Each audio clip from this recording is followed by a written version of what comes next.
I watched her, she go in the gate. I said, Lord, I'm only minding me and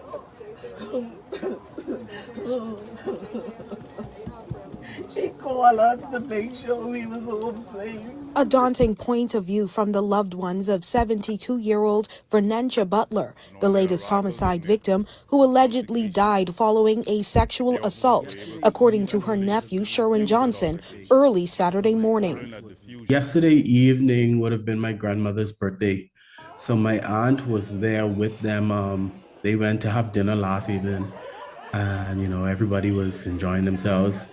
Um, this morning, I got a call from my mom. I got the news that my aunt had been murdered. The details were still iffy, but according to what I was told, after she got home, somebody broke into the house.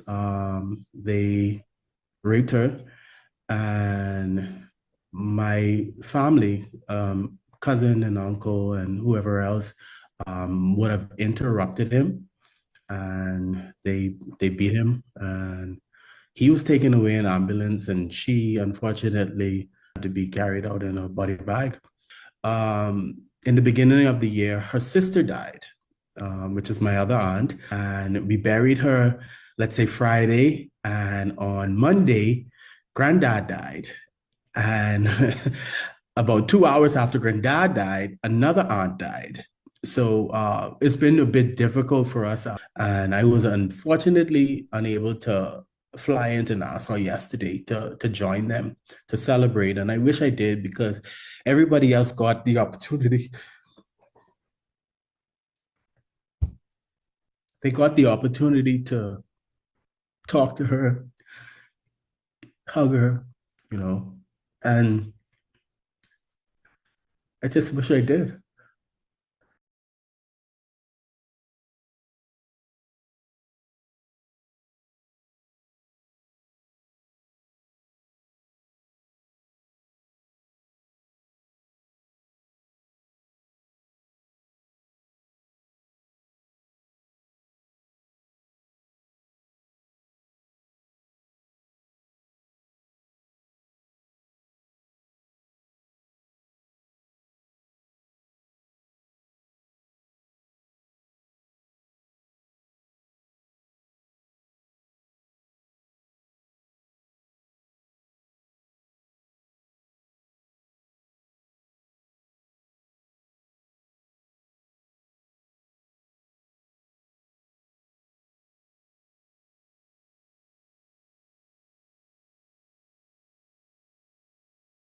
Capital punishment can serve as a deterrent to those bent on committing heinous crimes in the country. But he also noted that the judicial process and those upholding the law must do their due diligence to first ensure that the right individual has been convicted and that the carriage of law is without prejudice from start to finish. Pintard's comments coming in direct response to Prime Minister Philip Davis, who asserted to media yesterday that the Davis-Cooper administration's focus is on prevention and not punishment. For the worst of the worst, we have an obligation both to send a strong message to those would-be criminals who can commit heinous crimes, that there's no tolerance in our society for that. So in our view, when we look at the issue of capital punishment, it can serve as a deterrent, but it is also a punishment. And it is not a cruel and inhumane punishment because the state is carrying it out. What we are having at the street level is a number of persons who are executing street justice in the absence of our system to dispense justice, and we don't condone that. And so we believe that we must act. Given the challenges in our criminal justice system, and this is a critical point, we must also be certain that those that are being accused and prosecuted are the correct persons. And that's why we need honest gatekeepers at all levels. The opposition leader also calling on the Prime Minister to ensure that those accused of those heinous acts and on death row meet their fate with more urgency. He noted that the current process where individuals on death row have been prolonged the issuance of their death sentence by submitting appeals is something that only frustrates the judicial process. And he said when convicted criminals take this route, it usually means that the chances of the punishment being carried out is slim to none. The Prime Minister ought to do his job in terms of ensuring that persons who are on death row, that they exhaust their appeals, and the way that you do that is you simply read the death warrant. So if you allow persons to be on death row for an inordinate amount of time, then of course the chances of them, the punishment being meted out is slim to none. This government has made a determination that's not a part of their focus. We will carry out the law. We will in fact cause those persons to have to exhaust their appeals. And if the justice system says commute to life, then we will abide by the law. If it says otherwise, then we will also follow that law.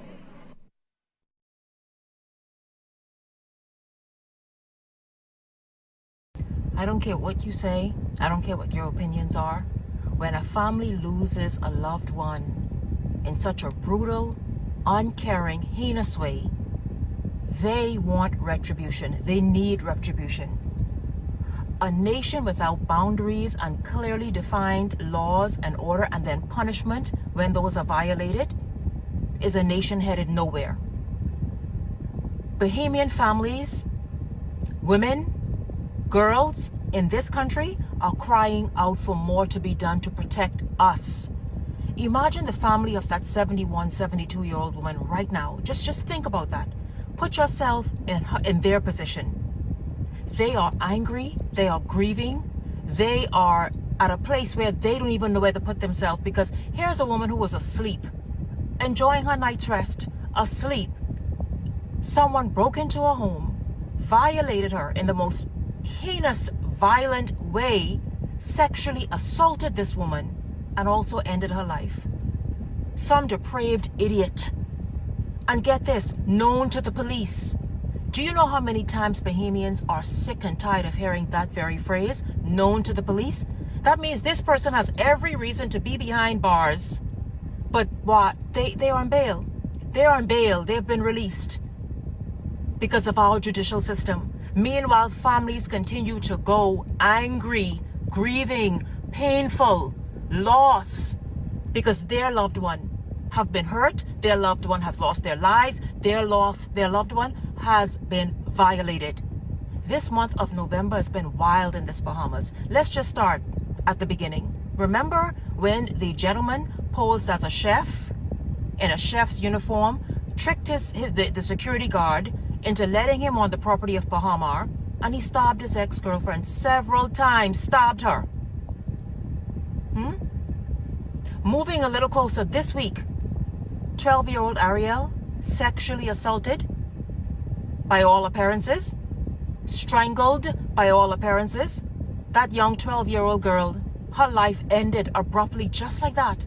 We don't care about all the other little things that surround that. She was violated. And then, just a few days later, this 72-year-old woman. When are we going to get serious in this nation? When are Bahamians going to begin to feel as though somehow the laws that are on the book, the laws that are there to protect and safeguard us and put those boundaries and ensure that those boundaries in place are respected and acknowledged by people who prefer not to?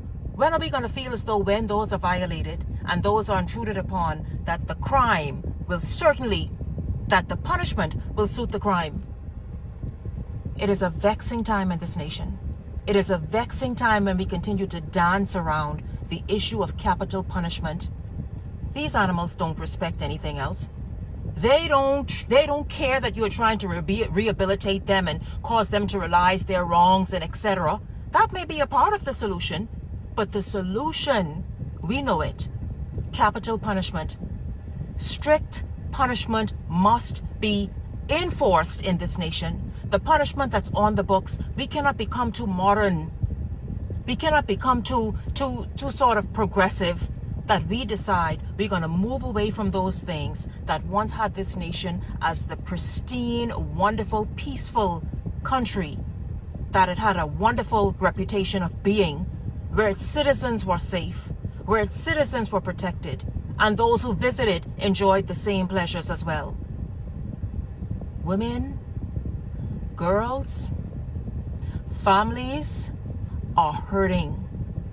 Women, girls, families are mourning. Women and girls are being attacked, are being violated, and unfortunately some are losing their lives. Bahamians, we have got to put a stop to this. We've got to stand, and we've got to make our voices strong. Stand on this one point. This one point matters to all of us. It affects every neighborhood, every society. It's right. We've got to put some demands on the table now. We've got to demand that the laws that govern the Bahamas, the laws that are already in place, that those laws stand for something, and that those laws are enforced. My thoughts and prayers go out to the families, to the family of the 72-year-old woman. Right now, today, it is not easy losing a loved one. Imagine in such a way. It is not easy. No words you can say. Those guys should have still been beating that man to this minute, right now, they should have still been beating that 25-year-old. That sick, depraved animal. Let's do something, you all. Let's do something.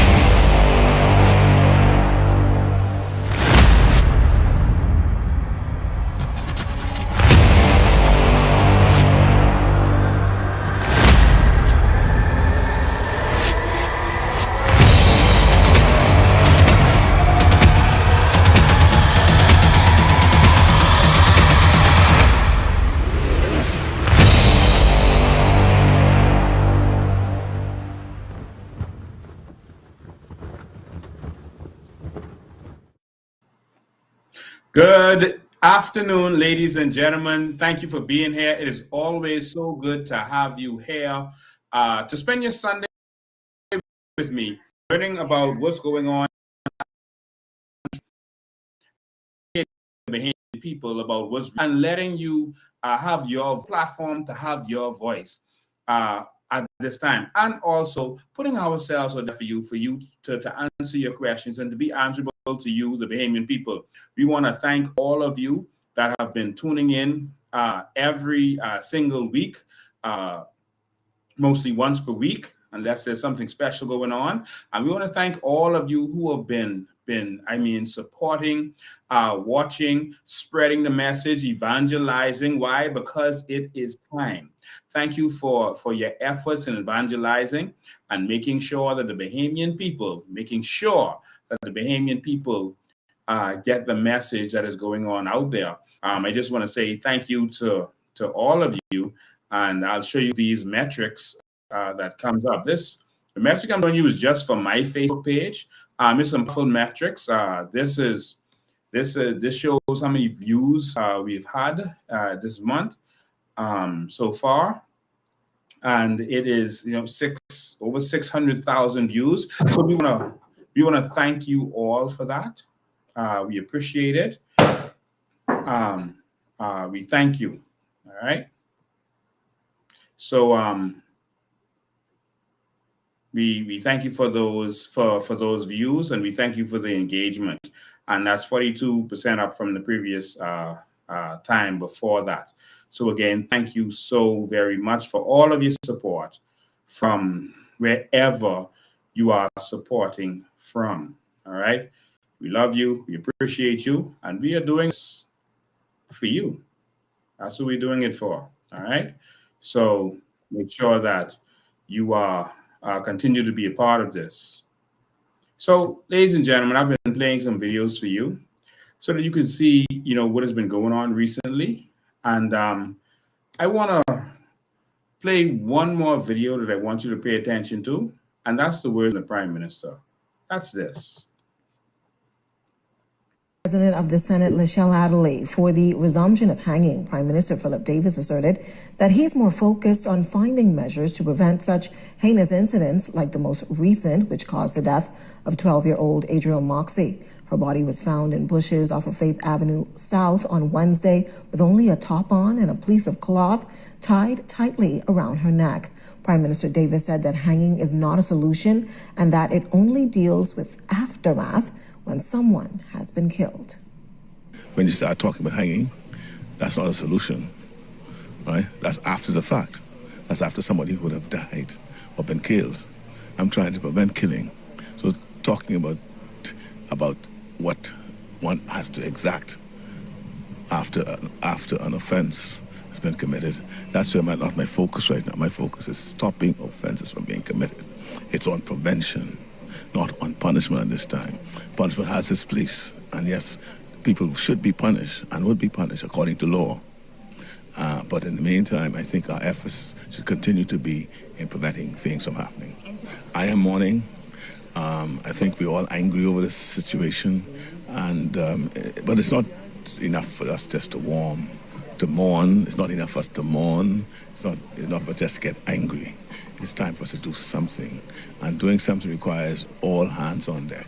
It requires parents to discharge their parental duties. It requires the government to create the atmosphere which we think we are doing to ensure that things like this don't happen. Nevertheless, Prime Minister Davis confirmed that hanging is within the law, but does not know of any recent cases that would call for such a decision to be handed down. He also said hanging also comes down to sentencing and is also in the hands of the courts. It's not a government issue, right? First of all, sentencing is a matter for the courts. It's not a matter for the executive. The court decides what would happen. Right, and the court are constrained by what the law is. Hanging is on the books. It's not been suspended. It's just that certain criteria have to be met to be able to carry it out. And if those and to date, I don't know of any one that met the criteria.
I'm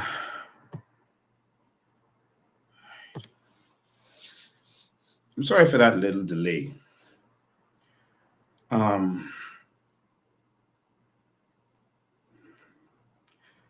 You probably heard the sound effects, but two men just came to my window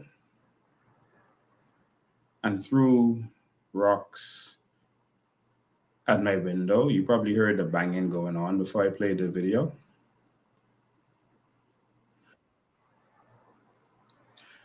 Um,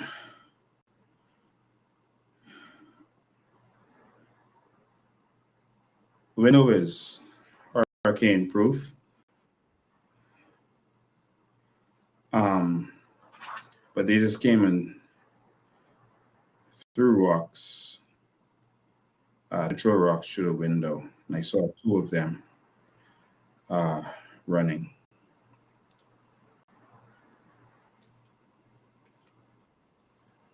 There was also a government plated vehicle parked across the street.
Just give me one sec.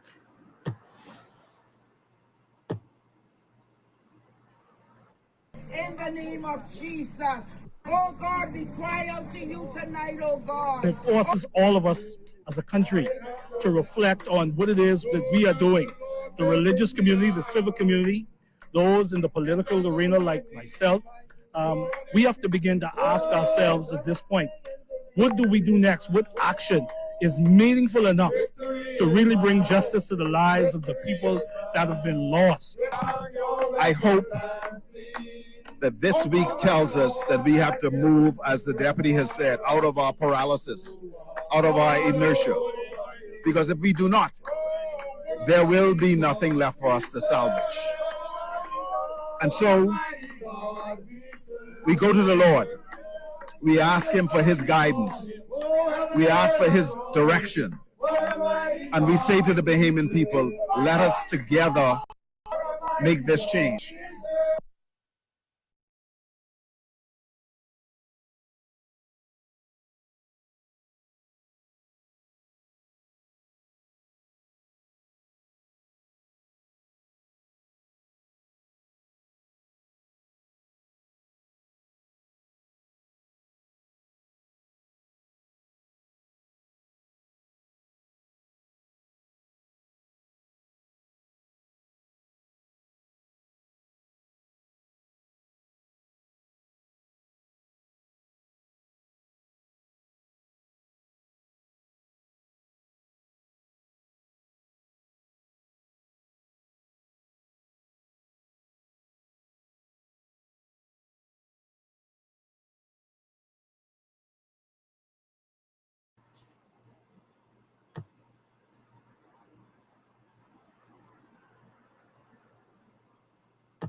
threw a few of these, and this is it broken up. Pieces of concrete broke up.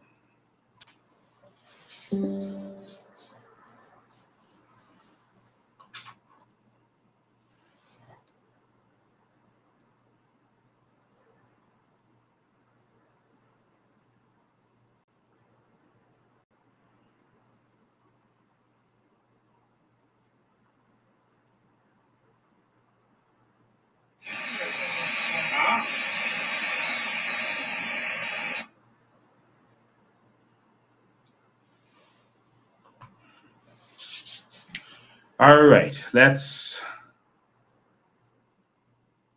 continue. We are fighting a serious battle, and so, well, at least they didn't come with their guns, but we'll be ready.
All right.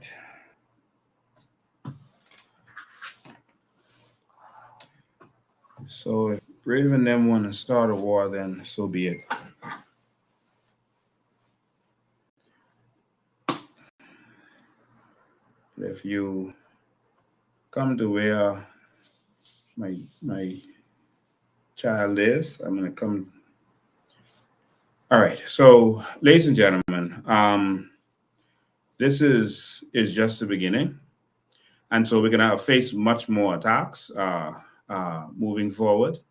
There are some diabolical people who really want to stay in power, and so they obviously just paid some. Well, there were two of them. There was a car with a government plate parked across the street, and there were two young men. Um, I saw the young men, and yes, we have cameras, but I saw the young men, and they threw several blocks, pieces of concrete and pieces of blocks, etc. Um, all right, y'all have to do better than that, eh? Y'all have to do better than that.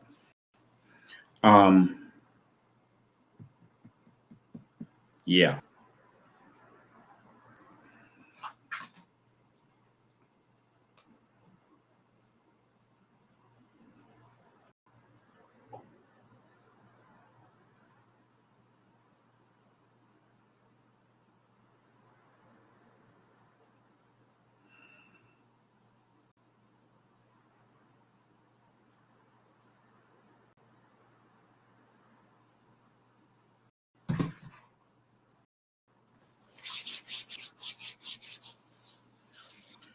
All right, so let's not get distracted. Let's keep going. Let me just make this clear to Philip Brave Davis and this present administration. Y'all know y'all gonna have to kill me to stop me, right? This ain't gonna do it. This out a window, this ain't gonna do it. No, y'all gonna need to do a little better than that. Of course, I won't use this location anymore. as I normally move around to different locations. But obviously they was following me. But all right. Now y'all can see what I good for. All right. So, ladies and gentlemen, we're in a serious situation, and that was a start. And I know why they did that. I know why they did that. They wanted me to do exactly what I'm doing right now, so that they could kind of see. Anyway, I won't expose anything. But, ladies and gentlemen, our country is in serious peril. Our country is in peril. We have some petty persons who are trying to watch my words. All right, let's get back to what we were talking about. All right, ladies and gentlemen, we were talking about the crime situation, and the fact that these guys will not murder these criminals. They will not kill these criminals. And and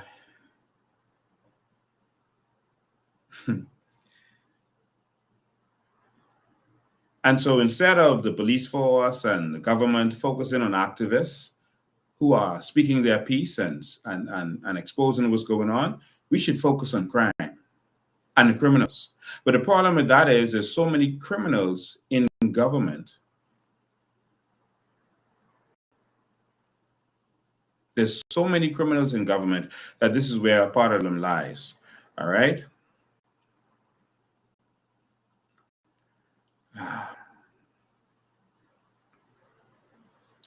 All right. So I started to show you some videos. I got other stuff to show you, some documents and documentations, etc.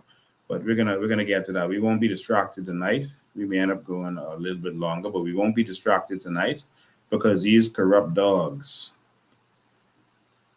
Let me just make this clear to you. I'm going to hunt you down. I'm going to hunt you down. I'm saying what I'm going to do or that I'm going to do, but I'm going to hunt you down. All right? And so for persons who, for chump change, would be the arms and legs of these corrupt politicians, you're a part of the problem. Now, I can say this, that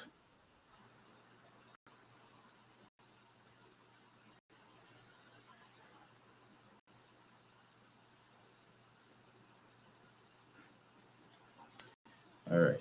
No, I won't say that. All right. So let's keep going. I showed you some videos to get this started. I showed you quite a few videos.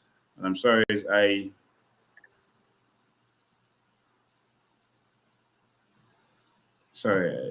wasn't paying attention to your text. All right. So let me show you how incompetent y'all are, Brave. Y'all couldn't throw a rock through glass. Your rock bounced off glass. That's how incompetent y'all are. Y'all couldn't throw a rock with rocks through windows. I'm sure everyone watching this heard the bang, bang, bang going on. Y'all couldn't throw rocks through windows? Jesus. So, of course, this means if they're going to that petty level, they, of course, paid those two young men. I saw two of those dark, slim young men running. That means that their attacks are going to start, and they're going to start attacking me in many different ways. Let me just make this clear to you.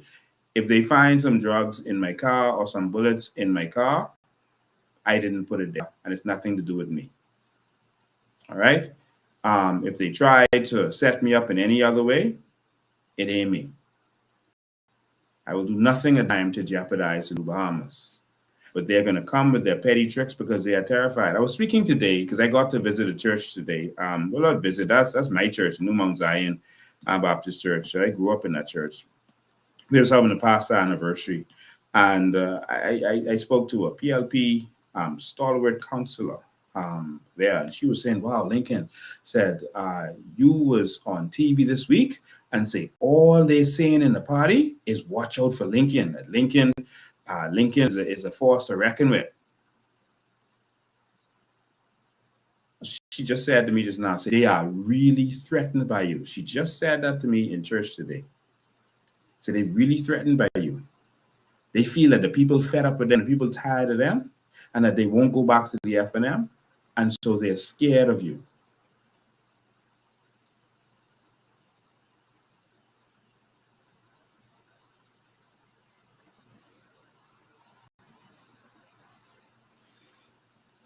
All right, let's keep going. Let's keep going. All right.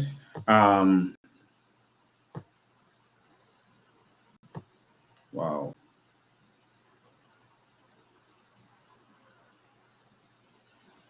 And normally everywhere I did my live, we would normally have security there.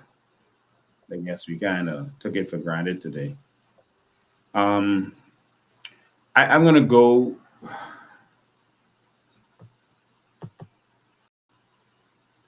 God sent me today. God say, tell you Bahamas, this is his voice that is speaking to this nation. God say the PLP government must go. Share this lot. Oh, gee. My God. God say enough is enough. The Spirit of God say enough is. Oh.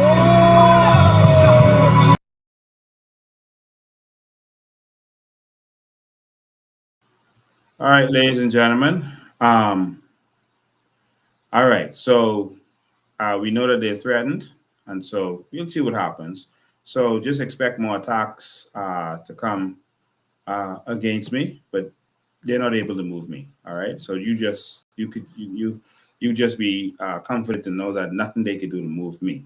All right. All right. So I wanted to break some things down to you. I wanted to show you some things, some documentation. I wanted to talk about the Maxo Tito case today, and I wanted to present a document to you today. All right.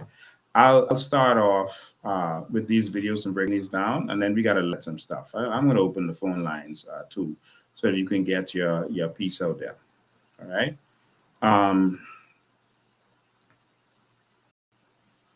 Yeah. All right. So I'm gonna replay and analyze a couple of these videos that I played for you before. I'm going to start with Brave's video. I'm going to start with Brave video. Then we're going to get to the FNM and this nonsensical stuff that they're running on with. All right. I'll start with Brave. Let's talk about. Let's have Brave have his thing. The Senate Lachelle Adderley for the resumption of hanging. Prime Minister Philip Davis asserted that he's more focused on finding measures to prevent such heinous incidents like the most recent, which caused the death of 12-year-old Adriel Moxie. Her body was found in bushes off of Faith Avenue South on Wednesday with only a top on and a piece of cloth tied tightly around her neck. Prime Minister Davis said that hanging is not a solution and that it only deals with aftermath when someone has been killed. When you start talking about hanging, that's not a solution, right? That's after the fact. That's after somebody would have died or been killed. I'm trying to prevent killing. So talking about what one has to exact after an offense has been committed, that's where not my focus right now. My focus is stopping offenses from being committed.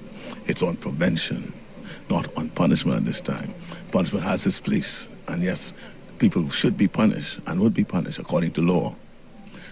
But in the meantime, I think our efforts should continue to be in preventing things from happening. I am mourning. I think we're all angry over this situation, and but it's not enough for us just to mourn. It's not enough for us to mourn. It's not enough for us just to get angry. it's time for us to do something. And doing something requires all hands on deck. It requires parents to discharge their parental duties. It requires the government to create the atmosphere which we think we're doing to ensure that things like this don't happen. The last Prime Minister Davis confirmed. And so this gentleman right here is saying that it's prevention. I think I've gone over all of that, and I'll be honest, I'm kind of distracted right now. But he is saying that we're not focusing on the punishment, and we shouldn't focus on the punishment. We should focus on the prevention. But you're not focusing on either, because you're not preventing crimes. And not only that, but the death penalty is a prevention. One, because you're going to prevent that person from ever killing again. That person will not be able to kill again. We are having many persons who are on bail doing other killings, or they are being killed. If that person was not on bail, they would not have been killed. They would have been in prison. Or if that person who is a killer came out on bail that killed someone else, was in prison, they wouldn't have been able to kill someone else. So that's prevention right there. Next, and that was about bail. Next, in terms of the death penalty, if that person is dead, then they can't kill anyone anymore. So you're preventing other people from killing, because most of these fellas are serial killers. Most of these fellas, especially the gang fellas, they're serial killers. Most of them. Most of the killings is not the relationship gone bad, that happens, but that's not most of it. So these fellas are actual criminals, real criminals. And if you're talking about prevention, Philip Brave Davis, let me break this down for you.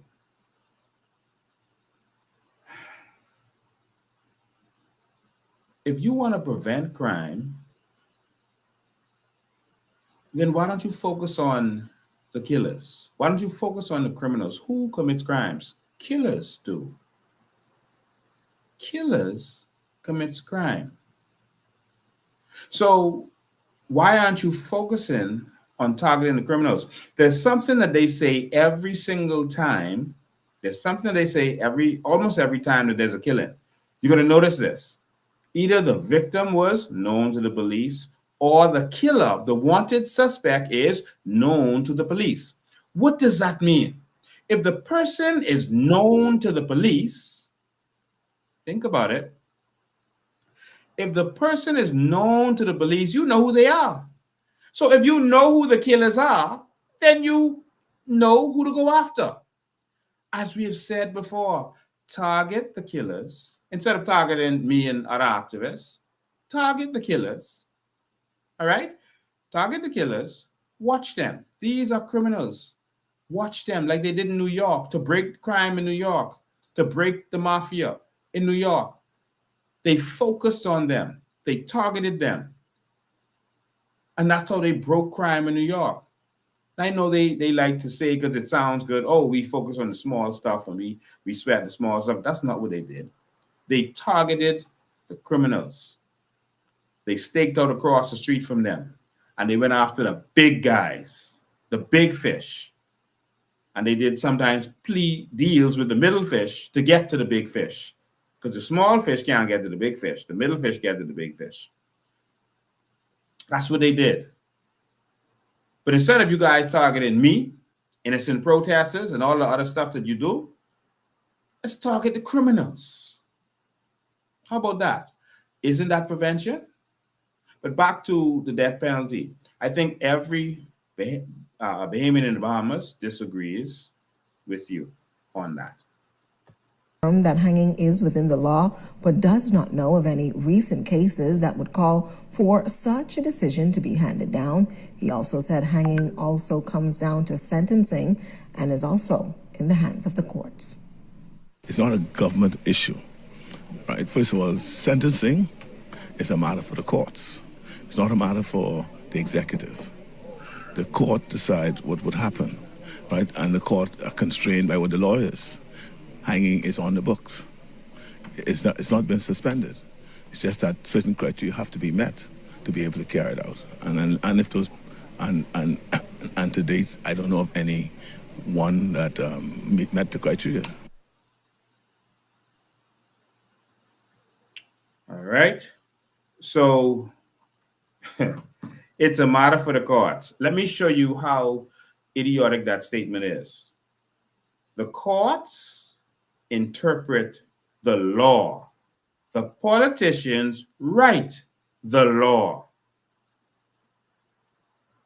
Now, is there any smart person in here who can make that make sense? Let me say this again. The courts interpret the law. The politicians make the law. So if you want to influence the courts, you make the laws that they will have to follow. It's not about separation of powers. The fact of the matter is, you make the law. You say it is illegal to steal. The court says this person stealed, and so we're going to give them this sentence. Because when you said it's illegal to steal, you said if you steal, you get 5 years in jail. The court says, oh, you stole, 5 years in jail, you go to jail. But you, the politician, made that. That's your job. So for that imbecile to say that, and I'm sorry I'm being disrespectful, because it's election time and they're going to start targeting me. And for them to do such a petty thing that they did today, it's disgraceful. So for that imbecile, because our country is in trouble and we have to speak strongly now. These fellas are intentionally not doing what they're supposed to do. And so before I get to the F&M and that other side of it, I want to show you why these corrupt animals who are now attacking me physically. I'm going to show you why these corrupt animals are not doing their job, why they refuse to. Let me show you something. This is a Maxo Tito case that they always refer to, right? Anyone ever heard of the Maxo Tito case? That's where they say you must be the worst of the worst and that kind of stuff, right? That's called the Maxo Tito case. Now, in that case, they said it must be the worst or the rarest of the rares, etc., right? And that is the truth. But there's something in that case that I think not many of you even noticed. And it was right there for you to see. The Maxo Tito case. That's the last person I think they attempted to hang. So I'm about to show you the Maxo Tito case. Stay tuned. Make sure you're sitting down for this. Let me move the comments so you can see this good. I mean, these petty fellas. So y'all can't hack my computer and the live no more. So y'all decide y'all gonna follow me around to where I'm having my live and throw stones. Like the fellas y'all hire, so what? But they so broke they can't afford a gun.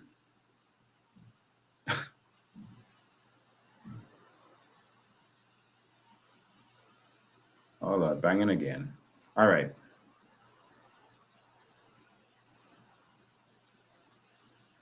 All right, so let's continue. All right, so this is the Maxo Tito case. All right, this is the Maxo Tito case. I want you to notice something about this Maxo Tito case. It's Maxo Tito versus Regina. Regina is the name of the queen. So the queen doesn't have a last name, but her last name is actually becomes Regina. All right, and the king would be Rex. All right, so I want you to see who represented Maxo Tito. Look, appearances, Wayne Monroe. So when you have a person who represents these killers all these years, and then you tell him to represent the victims, the public, how do you think that's going to work? Let me show you what I'm saying. So if someone has been all their life and then you tell them to now represent the people who have been getting killed from them, that is, they think for the other side. So think of this: if someone was an animal rights activist for 40 years, and then all of a sudden you tell them to start killing animals, to start killing animals, they're not going to function properly. That's like telling a hunter to be an animal rights activist. That doesn't work. That doesn't work. So, but we voted for it. Let me show you something else. This one is even more serious. Now, the last person that was hanged, all right? The last person that was hanged, his name was Mitchell. I want you to see his story, all right? This is Mitchell. I want you to see his story. Here it is. Early on the morning of January 6, 2000. His death, the conclusion of 5 months of legal wrangling after the death warrant was issued. He was convicted of the 1994 double murder of German couple Horst and Trude Hennings. Prosecutors and police say Mitchell, 20 years. This was a heinous murderer who did a double murder on the beautiful island of Abaco in Treasure Key. Not even used to crimes in those areas. This is a vicious monster. All right? Killed 2 people. 2 people. I'll continue. Years old at the time, broke into the couple's Treasure Key Abaco home and stabbed them to death as they slept. Police believed it was a robbery gone bad and claimed to have found him washing blood from his pants. The legal battle. So he went in there, stabbed them up, robbery gone bad, and the police caught him red-handed washing blood from his pants. So obviously they could have done the DNA and see that that was those persons' blood, etc., etc. I hope they did. But they caught him washing blood from his pants. Okay. So he goes to court. He's convicted. Let's continue. Battle to save his life began 4 months earlier, going as they said the fight to save his life. So these are now people trying to save the life of this monster. All right. And there's some people who deserve clemency, or some people who deserve, a second chance in life, et cetera, et cetera. Everyone's done wrong, but this is a monster. Killed 2 people, caught red-handed. All right.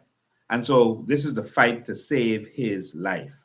So the focus is on the criminal, not the victim. So just like Bray's focus is always on helping the criminal and not the victim, Wayne Monroe's focus is always on helping the criminal and not the victim.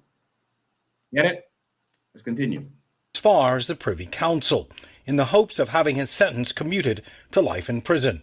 The victim's family and German government called for clemency. In 1997, a landmark London Privy Council ruling deemed that executing a death row inmate after 5 years is inhumane. Mitchell hit the 5-year threshold in August of 1999. Attempts by his then lawyer, Philip Davis, to get a stay of execution on a constitutional motion were unsuccessful. Mitchell's final appeal before the Privy Council was dismissed on December 14th. In late December of 1999, Mitchell was read his death warrant and preparations began for a double execution on January 6. Convicted murderer and well-known beautician John Higgs was scheduled for hanging the same day. He was convicted of the 1993 murder of his wife Joan. Higgs escaped the gallows by taking his own life the day before his scheduled hanging. He was found with a deep cut to his right wrist. Despite the dramatic turn of events hours before, 27-year-old Mitchell faced the gallows early on the morning of January 6, 2000. Media reports on that day described an eerie silence at the Fox Hill compound. After 7 that morning, a death notice hung from the prison gate, confirming the execution. A few hours later, he was buried in the prisoner section of a nearby graveyard. Mitchell's execution ended a spate of 4 years of hangings after a 12-year hiatus. Thomas Reckley on March 13, 1996. Days later, Dwayne McKinney on March 28th. 2 years after, on October 5, 1998, Trevor Fisher and Richard Woods were put to death in a double execution. Mitchell's execution came 2 years after. It's been 23 years since this series of events, and while still on the books as the punishment for a capital crime, the gallows at the Department of Corrections remains unused as the ultimate punishment for criminal activity. Reporting for our News, I'm Jerome Sawyer. Known beautician John Higgs was scheduled for hanging the same day. In late December, a stay of execution on a constitutional motion were unsuccessful. Executing a death row inmate after 5 years is inhumane. So Mitchell this is hit the part the I wanted 5-year to threshold watch. in August of 1999. Attempts by his then lawyer, Philip Davis, to get a stay of execution on a constitutional motion were unsuccessful. So Brave loses all of these kinds of cases. So all of his clients, as far as I know, still get whatever penalty. 90 No's is still gone. So I don't know even why they used to pick Brave, but they would always lose. That's just my opinion. And so Brave was the lawyer for him and others. All right. I just have this video of this one, so that's why I'm showing it to you. Brave represented these heinous killers. All right. He represented the last person who was executed. He was busy finding every loophole in the law to stop him from being executed. Why would he shift now? So do you hear what he say? I don't see no one who qualified to be executed. Do you see? He fought for them. Why would he work against them now? And that's how he eats. That butters his bread. Why would he stop now? On top of that, look at this. This is, sorry, I pressed the wrong thing.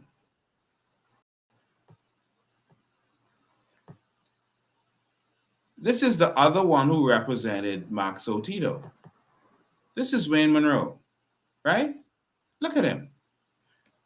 Wayne Monroe, sex with a 14-year-old girl is not rape. Minister says the teen victim in court case consented despite being too young. He actually said that the sentence given, and no one asked him this, you know. He wasn't representing the guy.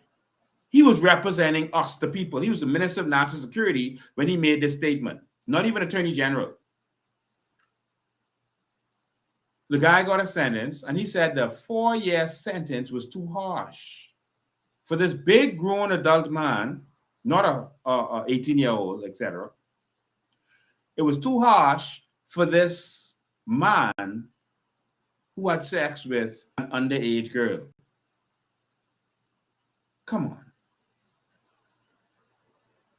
And y'all can't see why these people are failing at crime. They're not going to do any better. And so this is why they are failing. This is why they are failing. They're intentionally failing. Because what they want, and this is how they make money, and I want you to listen to me very carefully. Every part of our suffering, they benefit from. The reason that we are suffering as rates of crime is because they make money from crime.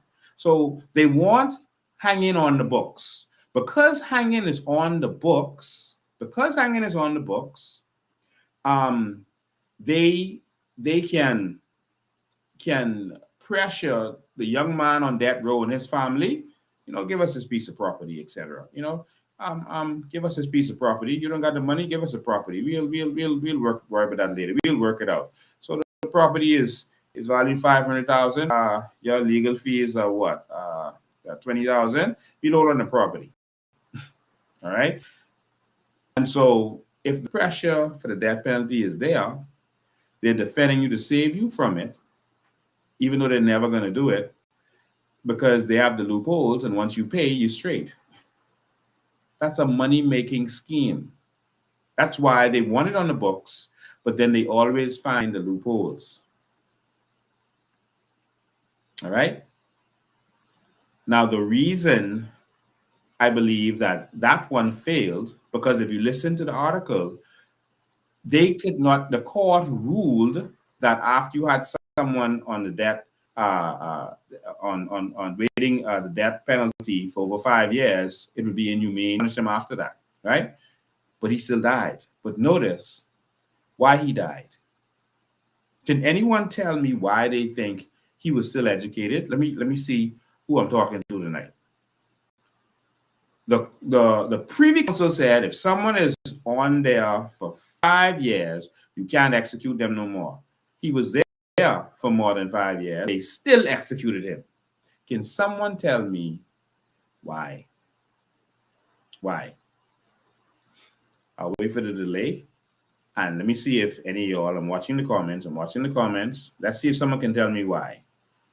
Well, notice the case good. Notice the case good. All right. They wanted the collateral. Okay. Keep going. Let's have some more answers. Money. Okay. They are all criminals themselves. Okay. Keep going. Keep thinking. He was broke. Our constitution. No money. It's like encouraging the sick, madness, etc. Oh, okay. Let me help you. The murder happened in Treasure Key, Abaco.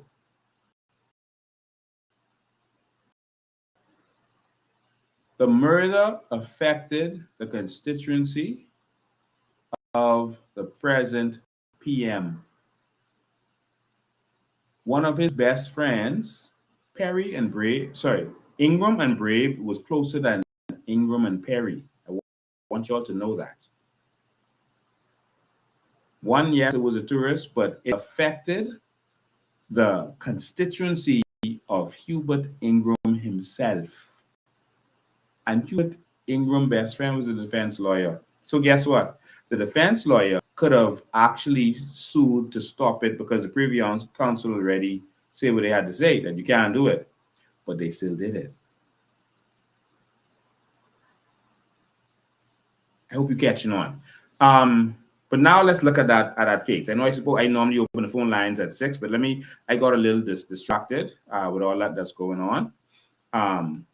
And so just give me a chance. I want you to see some stuff, particularly with the Maxwell Tito case, and I'll open the phone lines. I want to talk about so much stuff today. I want to talk about so much stuff, including this new deal that they did. This new wicked deal that they did. So you see the Maxwell Tito case, and there's a way around that. All right, there's a way around that. Let me get to the F&M, and then I'll come back to the rest of what I wanted to say. And sorry, I'm kind of disjointed today.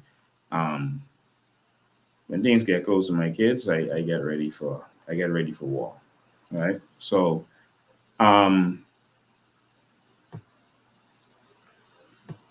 right, so you heard what the F&M had to say. Pintard, all right? In fact, I won't even play it again. The fact of the matter is, Pintard is in the House right now, and he can actually table a bill to solve this problem. He can actually do that. But he keeps calling on government to do this, calling on government to do that, because he's just sitting like Brave did, waiting. The fact of the matter is, all this stuff that Pintard is saying, they didn't do when they were in power. The F&M is out there, in front of those people's house singing.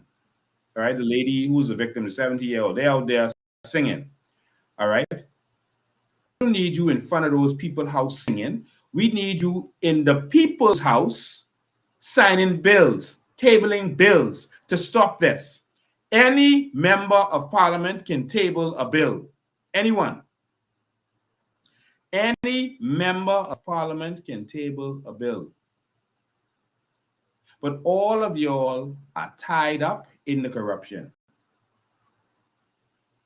Pintard was tied up with Togi and Bobo. I want to play this so that you could remember. On one side, you have these people who are representing criminals, and another side, the person who is representing and making deals with criminals and worked very closely with criminals. That's Pintard. I don't want you to forget. Pintard worked with a lot of drug dealers, et cetera, not just Togi and Bobo. Watch this first. Is not an admission of any guilt or any wrongdoing.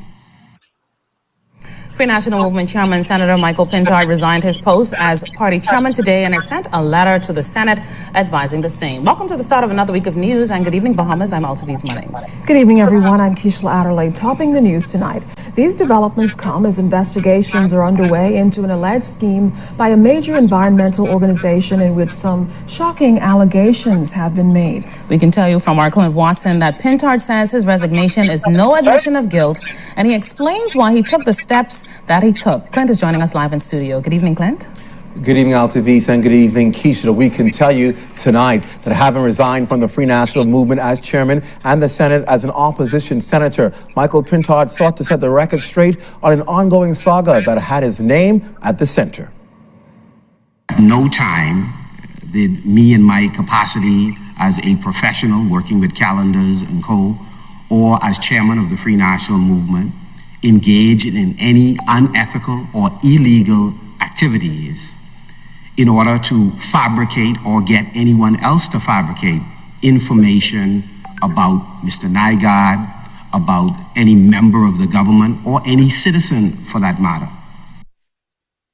Now, Pintard says he was retained by calendars during the time of the alleged incident and was a strong supporter of Save the Bay's environmental group. He says the meeting in which there are tape recordings of him was organized through a colleague of his who was contacted by certain individuals who wanted to reveal the players behind the alleged hate rally and defamatory material being posted at the time online.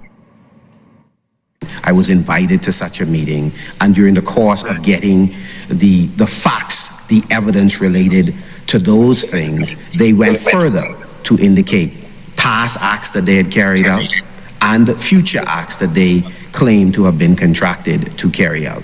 And I sought to then introduce to colleagues and friends the evidence that they had provided and to set up additional meetings so that they can speak directly to investigators. Now, as to why he didn't go directly to the police after learning of the serious plots and knowing about alleged death threats, well, I did not then and do not see now that it is my obligation to immediately leave such a meeting and go and report it to the Royal Bahamas Police Force. My obligation and the reasonable and sensible thing to do is to tell the friends and clients, here is what is being claimed, so that they can determine, one, do they want to go immediately and report it to the police? Two, do they want to take security measures in the event that word gets back to the culprits, those that came with the message, or anyone else, so that they can make any security preparations that they need? And thirdly, and most importantly, persons ought to further investigate to determine whether or not such claims are credible. but we haven't heard the end from Pintard. He says over the course of the next few days and weeks, he will be spending a great... So, ladies and gentlemen, I don't know if you just listened to what I listened to, but that was a sitting senator, a lawmaker in the country, says that he was in the meeting and there were people's lives were threatened and whatever. And you could be heard on the tape offering $500,000 for them to do certain things. And he is saying, okay, I just got information that there was a threat and they wanted to do this, they want to do that. But I didn't feel the need to go to the police. So if a man who is a senator, and I need the F&M to really explain this to me, the F&M party, because all of you all voted for this man. If a man who is a senator and the chairman of a party hears about all of this going on, he's a part of it. He talks to the people who are part of it. And he says, I don't see no need to go to police. Yeah, okay, someone life threatened. Okay, someone life in danger. Y'all are going to depend on this man to enforce the law? Seriously? I need an F&M to answer that for me. Any F&M. You don't have to be the prime minister. You don't have to former prime minister. You don't have to be a leader. I need any F&M to answer that for me. This man literally said that on the news when asked about sitting there and witnessing someone's lives in danger, etc., because that's what he said, trying to justify that he wasn't the one paying to get it done. So that's acceptable for y'all? Y'all want to come back and run this country again? Him and Dwayne Sands and Shannon Dawn Cartwright, who said the people above me made me do it.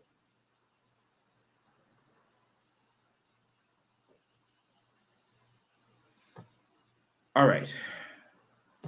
Great deal of time to, quote, set the record straight.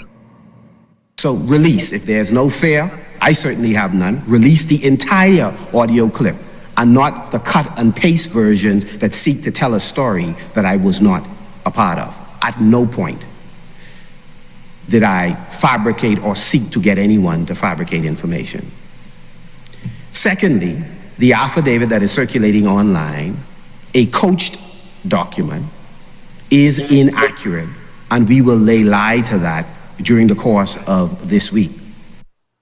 Now, Pintard suggests that the original undoctored affidavit will reveal the players, and although in his view filled with lies, will implicate a senior member of government as initially indicated. And just so you know, he never released it. He never. He resigned, stepped down, and he never released that document. Keisha, to answer your question as to why the resignation now, well, he says it's simply to remove the distraction from the Free National Movement as they continue their pursuit in perhaps becoming the next government. Live in the studio, I'm Clint Watson. Back to you. Thanks a lot, Clint. Former Free National Movement Chairman and Senator Michael Pintard has the full backing of his party following his decision to resign from those posts on Monday. Party leader Dr. Hubert Minnis says despite Pintard's voluntary resignation, he maintains it's not an admission of guilt on his part, but sees it as a demonstration of political maturity. Dr. Minnis invited Deputy Prime Minister, the Honorable Philip Brave Davis, whose name has also been linked to the controversy, to follow Pintard's lead. The Free National Movement supports Michael Pintard's decision to defend himself against. Oh, look how nice that is. Look at Minnis backing up Pintard when he was in trouble, which shows that he was corrupt too, but backing him up. Do you think that Pintard is now going to back up Minnis and let him run for Kalani? Let's see. But, okay. I just wanted you to see that. So I wanted you to see that because both of these parties are steeped in corruption. Pintard is known for hanging with these fellas. In fact, I have an obituary here. Let's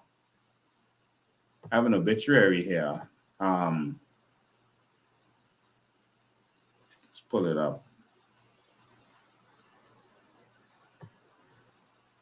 This was a well-known drug dealer. He was a nice guy too. He used to help out a lot of people and stuff. But there's a well-known drug dealer, Dion Knowles. You call him Emperor, and he was a close associate of Michael Pintard, and I guess one of his backers. And this is his obituary. And while a senator who was hanging out with criminals, you can see here that Michael Pintard is in the obituary with him. All right, it's Michael Pintard right there. And he was a senator and the chairman of the party. All right. And so I just wanted you to see that. They were very close, him and other drug dealers Michael Pintard associated with. And so he's from Fred Mitchell didn't go. But I only brought that up not to attack these guys, but to show you the reality of what is going on. We are steeped in corruption. Now, before I open the phone lines, we have the solution. All right? We have the solution to all of this. And I think this is what scares them more than anything else, the actual solution. And I think this is what they don't want you to see. There is actually a solution to all of this, and this is what you're paying Michael Pintard for. But since we are the real opposition, we're going to give you the solution. All right? Because the solution is actually simple. All we have to do is change the law, because the Privy Council, etc., are bound by our laws. All of them are bound by our laws. They must do what our law says that they can do. They can't do anything else. All right? So what we decided to do was we decided to draft the law for Michael Pintard, because I don't think Brave is going to do it, because he defends the criminals. Wayne Monroe isn't going to do it. He defends the criminals. And the Attorney General isn't going to do it because I'm not impressed with his knowledge of the law. All right? I don't even think he ever been in a courtroom. But in any event, let me show you how talented the COI is. We are ready to govern from day one, and this is why they didn't want Lincoln being in there. See, Michael Pintard wants to be able to keep just saying, government do this, government do that. Michael Pintard can draft bills too. The FNM has lots of lawyers. They have former legislators, former attorney generals who can draft laws for them. What has to be done is we can either just amend the penal code, but the problem with that is another government can just come and amend it again. So it can be removed willy-nilly. All right. So we can amend the penal code to define the worst of the worst, or to restrict the courts, or we can go to a referendum. I feel that this would be the first referendum that is won by the Bahamian people. All right. The first referendum that we will vote for. All right. And we're going to find out, because we're going to deliver this to the government this week and force their hands. We're also going to deliver this to the leader of the opposition and the opposition this week. So if Pintard and Dwayne Sands and all of you, if you are so adamant that the law needs to be changed, you're going to follow the law, etc., then I'm going to give you the law. I'm going to draft it for you. Everything you need is right here. I'm about to read it to the Bahamian people, and all you got to do is table this in the House of Assembly. If the PLP wants to fight against it, let them do it. If you want to fight against it, then the Bahamian people know that you ain't serious and they ain't serious. So Pintard, this is what needs to happen. Enough talk. This is what you call action. All right? And so here it is, ladies and gentlemen. This is the referendum, the draft that we've drafted for them. We have put it together with the analysis so they can understand everything. We put it in the simplest terms because Pintard doesn't have experience in these kinds of things, and Dwayne Sands doesn't have experience in these kind of things. He's a doctor, and Shannon Cartwright doesn't have any experience in these kind of things. He worked at McDonald's, and so we just wanted to make sure that we broke this down fully for you in the form of the referendum, which it is. So while they are throwing at me literally, we are doing the work that the opposition is being paid to do. Pintard is getting paid $50,000 a year, plus perks, plus allowances, plus all kinds of things, but he refuses to do the people's work. So here we go. All right. So, okay, I see this on the screen. So here we go. A referendum to amend the Constitution of the Bahamas to make the death penalty mandatory for murder convictions. You see that? An amendment, a referendum to amend the Constitution to make the death penalty mandatory. Remember, they had a case saying, oh, it's not mandatory, so the judges decide, et cetera, because they wanted to decide against it. Now, we're going to amend it so once you get convicted, once they find that you did it, they catch you washing the blood off your pants, etc., or they catch you in the act of what you was doing, right? Once they catch you and you are convicted, we're going to make it mandatory. You must be executed. Now, let's read it, ladies and gentlemen. Come hang with me. This is why they were afraid and paid all that money to keep Lincoln Bain out of the House of Assembly. Now, watch. They're going to spend more, and they're going to train me, and all kind of stuff is coming, you know. But y'all just be aware of what they're going to do. Analysis of the Maxo Tito case. So I put the analysis there so that Pintard and Brave them could understand it, just in case, because I know Brave on the other side, so I had to help him. In the case of Maxo Tito versus the Queen, 2011, the Judicial Committee of the Privy Council, the highest appellate court of the Bahamas, can whether the death penalty was an appropriate sentence for Maxo Tito, who was convicted of the brutal murder of a 16-year-old girl. The Privy Council held that while the crime was heinous, it did not meet the threshold of the worst of the worst or the rarest of the rare cases that warrant the death penalty. Consequently, Tito's death sentence was squashed and a life sentence was imposed instead. The Privy Council's judgment emphasized the mandatory imposition of the death penalty without consideration of the individual circumstances of the offender, and the offense is unconstitutional. This decision effectively limited the application of the death penalty in the Bahamas, requiring courts to exercise and consider mitigating factors before imposing such a sentence. Now, this is the constitutional amendment. Constitutional Amendment, Mandatory Death Penalty Act 2024. It's a label. An act to amend Article 16, Constitution of the Commonwealth of the Bahamas, to mandate the death penalty for individuals convicted of murder and to restrict judicial interference with such sentences. All right? This is action, Pintard. Enacted by the Parliament of the Bahamas. This is just how it has to be laid out. All right? Enacted by the Parliament of the Bahamas. 1, short title. This act may be cited as the Constitution Amendment Mandatory Death Penalty Act 2024. 2, amendment of Article of the Constitution. Article 16 of the Constitution is amended by adding the following new subsections after subsection 2. Now, Article 6 is your right to life. And so it gives you right to life, but it says if it's an execution of a sentence, etc., but it everything open so that the Privy Council and other courts can go in there and interpret it their way. But we are fixing that, all right? After subsection 2, we are adding subsection 3.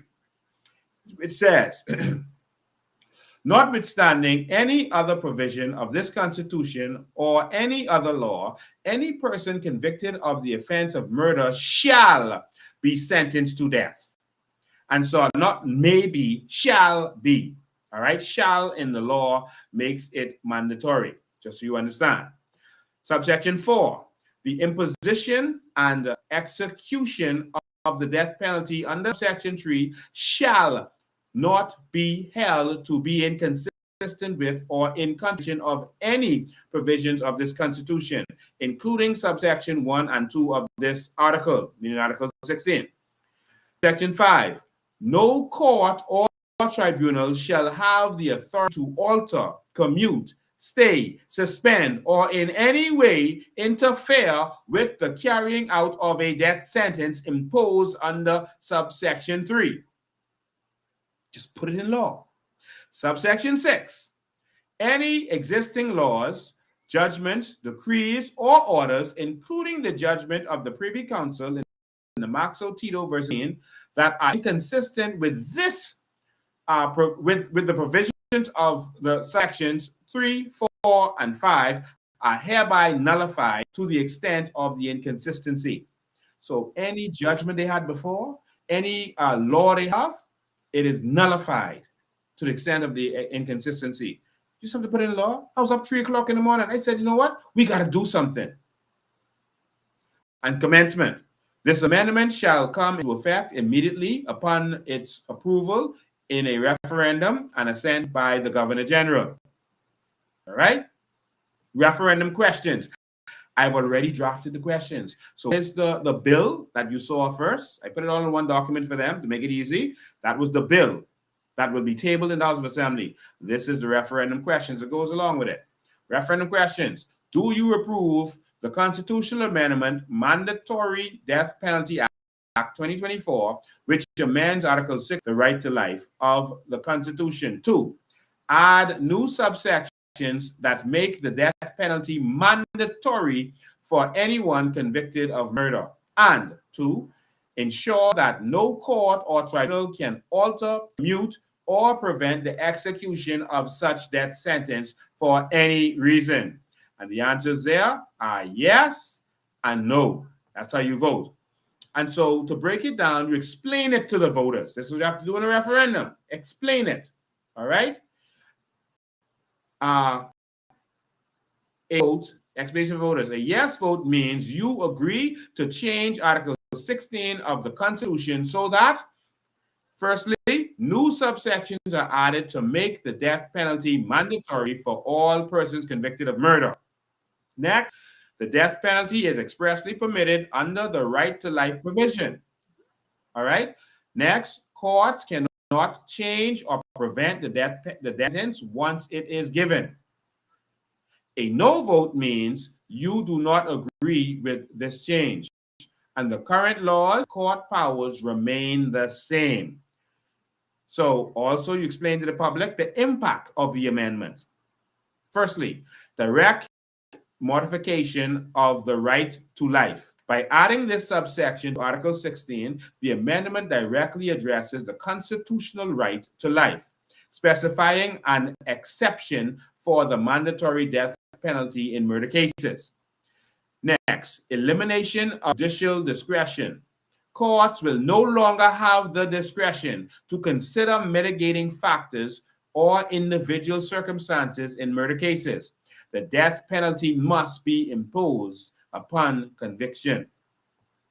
Next, preclusion of constitutional challenges. The amendment stipulates that the mandatory death penalty does violate any constitutional rights, aiming to prevent legal challenges based on claims of constitutional infringement. So even if they say, oh, the fellow was on death row for 5 years or more than 5 years, so it's unconstitutional, nope. You can't stop this for no reason. All right? Next, nullification of inconsistent judgments. Any prior court decisions, including the Privy Council judgment in the Max Tito case, that conflict with the new subsections are rendered ineffective to the extent of the inconsistency. And this is the conclusion that we're giving to the voters. By incorporating the amendment directly into Article 16, the Constitution provisions on the right to life, the proposed exchange explicitly defines the mandatory death penalty as an exception to the right to life in cases of murder. This, we should put it for treason too. But we're dealing with murder now. We'll deal with those treasonous fellas later. This approach seeks to eliminate any ambiguity regarding the legality of imposing the death penalty and aims to prevent judicial interference with such sentences.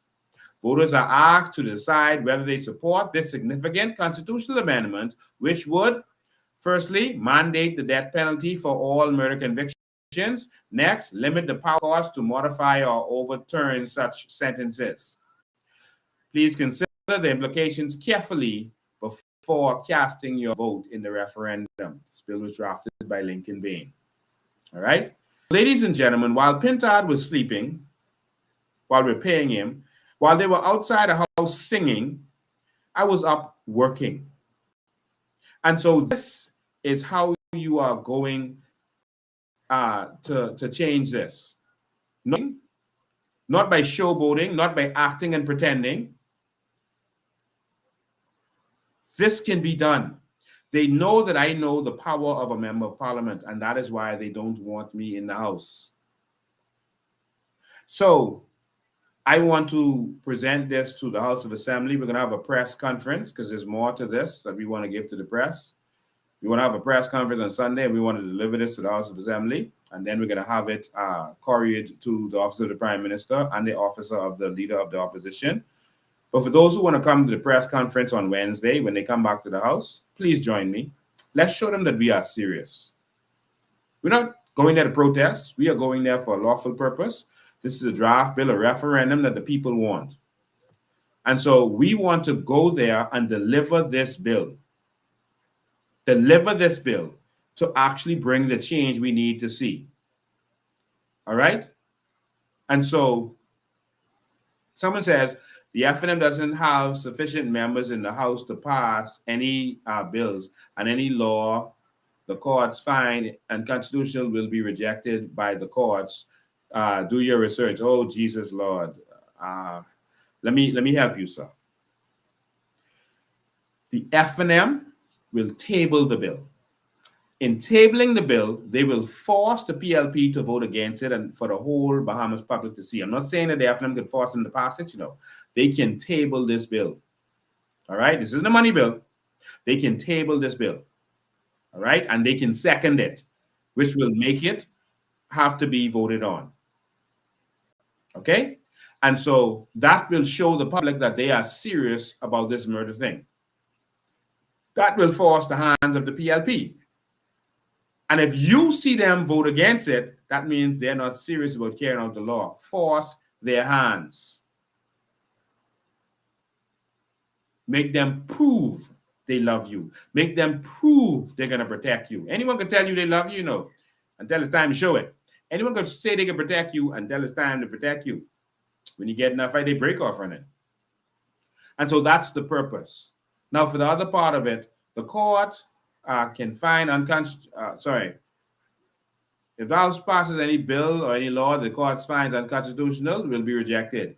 This is the Constitution. That's why we are amending the Constitution, but it has to be done by referendum. The people rule. All right? The people rule. Democracy is the rule of the people. So if the people vote to put it into law in the Constitution, it is not unconstitutional. Do you get it?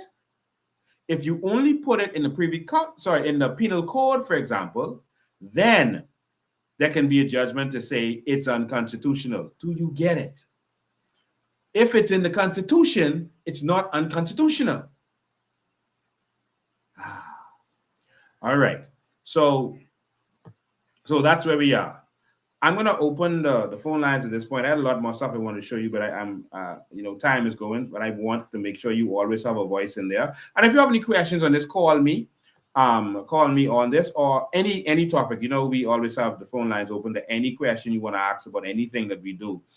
So we got about 1,577 people on here, all over our various platforms. So we want to open the phone lines to you. 803-5995 is the number. Yes, 803-5995 is the number. You can call WhatsApp or regular call on that number, 803-5995. How do you feel about the murders? How do you feel about the things that Wayne Monroe and Brave Davis are saying? How do you feel about the FNM all of a sudden pretending that they're interested in the death penalty all of a sudden? How do you feel about that? Okay, this is your time to talk. All right, you can chime in now, and you can call on any matter that you want to talk about. This is your time. All right. So I just want to say that we don't have to go through all that. You see, the FNM and them, they're not talking about anything of significance. Hold the line, caller one sec. While we were out there fighting for our immigration situation, while we were being raided, etc., while we were out there fighting crime and etc., and everything that's going on, these are the kinds of stuff that the FNM was putting out there. See this? Remember this? Pintard, too many frivolous reasons for divorce. That's what they was talking about. That's November 20th, 2022. And the FNMs are like, Pintard, Lincoln is out there addressing serious issues. You are here talking about divorce. Hold the line, caller. You're calling number 2. And so that's what Pintard was talking about. While we were out there moving bills to be tabled and fighting and doing what we had to do.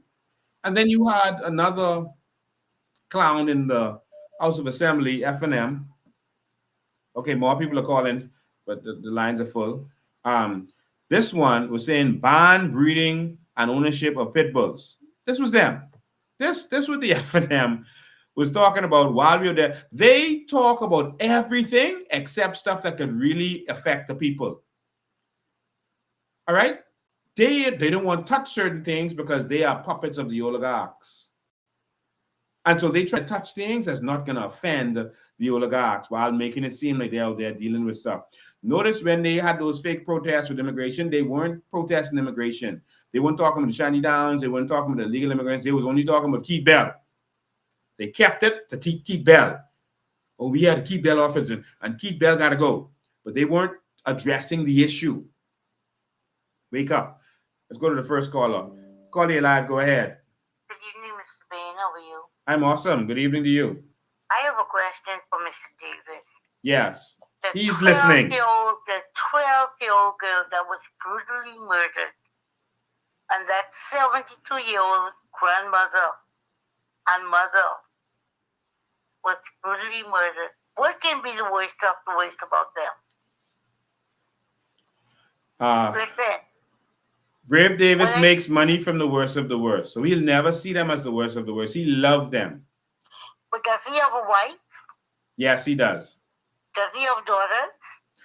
Let me make this clear for you, and y'all could screenshot this and send this to Philip Brave Davis. Philip Brave Davis is telling you he's not worried about penalties for persons who commit crimes. But the persons who broke into Philip Brave Davis' house are now dead. The persons who raided Philip Brave Davis' house and held him at gunpoint, and his wife, and his family, they are now dead. So Philip Brave Davis apparently is concerned with penalties. But Well, it seems more like street justice. Well, I think what they now need to think about is the women that's sitting in its parliament, in its organization, and think about them being raped, being strangled to death. How would they feel about that? I think the death penalty needs to come back, and I think lynching needs to be a part of it. You mean the cat nine tail? Yes. No, the cat nine tail is too easy. Just get adults of it and carry them out to certain recreation park and cut that thing off Yeah. with adults of it because it's ridiculous. That's an old woman and a little child. Yes. Thank you so much for your call. They need to just hang them. Thank you, man. You're welcome. All right, ma'am. And so they them, like I said, the fellas who raided Brave Davis house. You can imagine you're the acting prime minister. All these police around, police cars around, red plates around. You think fellas could just randomly run up into your house? And we still voted for that. But guess what? Those fellas, dead. Go ahead, caller. You're live. Call number 2, go ahead. Good night, Mr. President, and good night to your audience. Good night. You see they throwing rock at me? I am in full agreement with the referendum. Yes. That this country should pass the death penalty. Yes. This is Dexter Edwards from Freeport, and I am in full agreement for that. So you think we should go out to the House of Assembly on Wednesday and deliver this to the House? Yes, sir. Yeah. Even the word of God, the laws of God, the constitution of the kingdom of heaven states that when you allow criminals to go unpunished, you are promoting lawlessness in the land. And so that is what they have been doing. They have been Well, if you want to go to the Bible, that's Numbers 35 and 33 to 34. It says, so in this King James Version, so ye shall not pollute the land wherein ye are, for blood it defileth the land, and the land cannot be cleansed of the blood that is shed therein, but by the blood of him that shed it. So in other words, when innocent people are killed, that defiles your land, that pollutes your land. And the only way to cleanse it is by the blood of that person who killed that person, who shed that blood. That's for people who like the Bible. Yes, sir. Yes, sir. And secondly, I heard you ask the question while you were doing the live, why do we think that they allowed that is it Max Tiso? That case with Max. No, that was Mitchell. Tiso, That was Mitchell, David Mitchell, the last one to be hanged. Yes, right. You said why would they allow it? The reason why they allowed it after the man had already been in prison for 5 years, because they wanted to create a precedent. You see, once they would have set a precedent, that is what they're running off now. Yes. Every murder case, they can now refer to that same case and number and bring that up, and their clients, who is the murderers, would go scot-free, just like You are correct. went scot-free. You are correct. So they wanted to create a precedent, and that's what they did. They created a precedent. Yes. I got one more thing to show you. So if you're watching this, I got some big numbers to show you in terms of whether this thing, the death penalty actually works. Thanks for your call, man. Okay. Just hold the line, caller. You're next. Call number 1. Go ahead. You're live. Hello? Yes, it's you. Go ahead. Hey, good night, Mr. President. How you doing? Yes, I'm fine, thank you. Always good for Sunday nights to come. But Mr. President, you said that 23 years ago, sir, was the last time we have 24. When they did the article, it was 23. 24 years. 24 years ago, sir. Yes. So you're the man, you like to do numbers, and I believe in the numbers, right? Yes. So let's say for 24 years, we was losing 100 murders a year, Mr. President. Mm-hmm. That's 2,400 persons we lost, right? Yeah, if it was 100 a year, but it wasn't exactly 100 a year. I'm about to show the numbers, but yeah, I feel you. I only trying that out just Yeah. I know. I'm just saying, right? So if we had those type of numbers, or even close to it, or even more than it that was, right? And we couldn't find one case that deemed or made it possible for somebody to be executed in this country, Mr. President. That says a lot about the Mars statement, what was made when to our country when it relates to our judiciary system or the governance. Because I mean, all of these brutal murders we have been for over 24 years. And we didn't just in three to four administrations. We didn't pass through, and none of them see the necessity of creating avenues so that Bahamian people could go back to being in the bottomless bed was peaceful, and you could go sit on the beach until 2-3 o'clock in the morning, and you had nobody to. We have to do something in this country, and it have to start now. So you think we should deliver this referendum to the lawmakers? Man, Mr. Ben, I could be right there that morning before you reach downtown. All right. But we need to do that. Because the referendum make all types of sense. But you educated us the reason why they are not interested.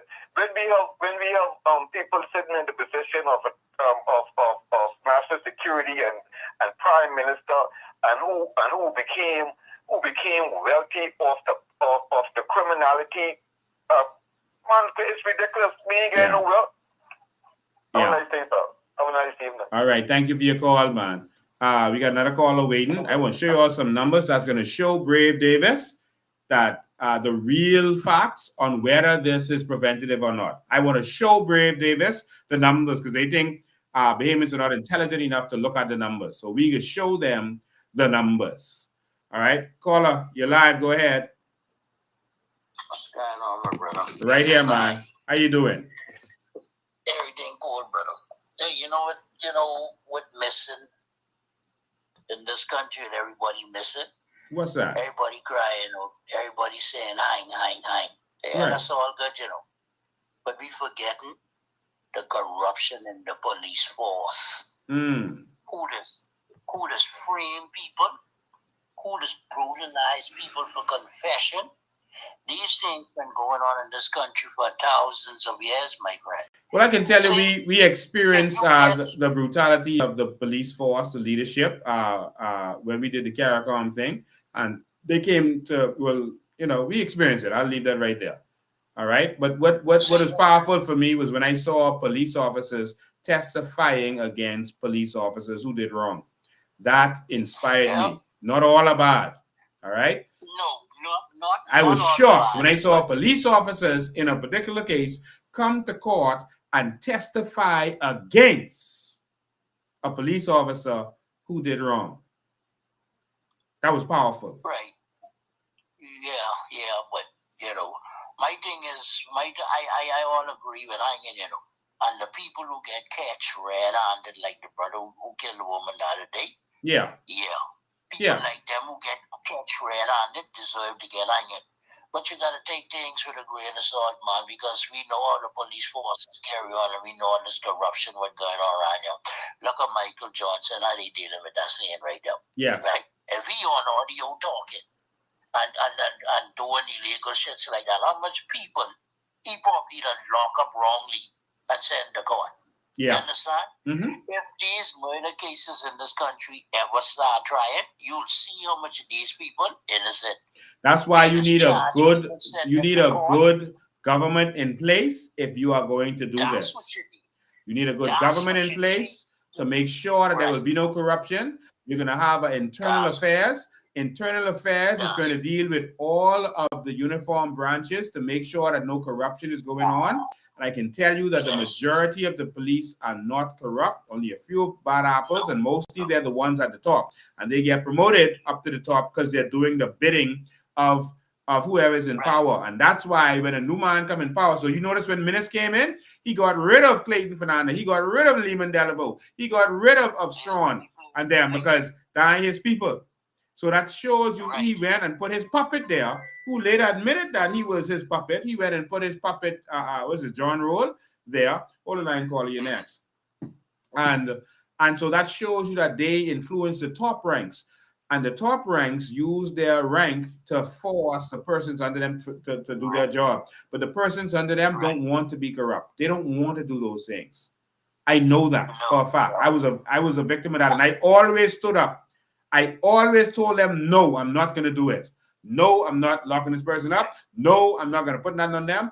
I always fought and stood up for what's right when I was on the police force. And there was many just like that. Right. And let me let the payment people know one more thing before I go. The voice of the voice to the government is when you fool with their family, or when you fool with a second homeowner, or when you fool with a tourist or kill a tourist or become a victim of crime like that. That's the voice of the voice to them. You understand? Because you messing with their bread and butter. You understand? You will see the high people mess with their bread and butter. And then you will see people get high. So if they make people serious, they'll meet you down there Wednesday and let the government know what they want to get put in place to start hanging these people. See, a lot of people talking in this country, but are asking the Prime Minister, what is the voice of the voice? Man, listen, ain't that much people in this country complaining. Yeah. So when I say come down there with you when you're going to get a bill, and then you'll show the government to look outside and see all them people behind you and say, okay, now we need to start hanging people. Yeah, when I say 9:30, thank you, my brother. Thanks for calling. When I say 9:30 a.m., we want you to be there. When I say 9:30 a.m., it's really a press conference. You can come and join us, and we're going to present those bills to them. We have to show that we're serious. How many more of our people have to die? I want you to realize that could have been any of you. That killer just chose that house. He could have chosen the house next door. He could have chosen the house down the road. He could have chosen your house. And Brave Davis is saying he won with the punishment. He won with that. That ain't important. And so why wouldn't you commit a crime in that instance? Let me take another call. Call you live. Go ahead.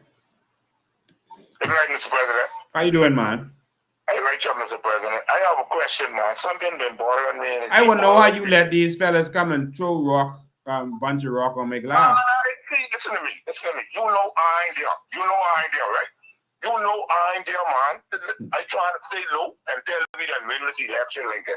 You understand what I said? Yeah. You know I ain't there, man. I ain't there, Lincoln.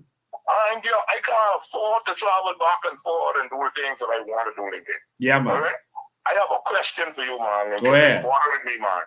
Every day in Abaco, Lincoln, I see these Haitians coming with voter's card and passport and thing, man, Lincoln, man. Yes. What is going to happen?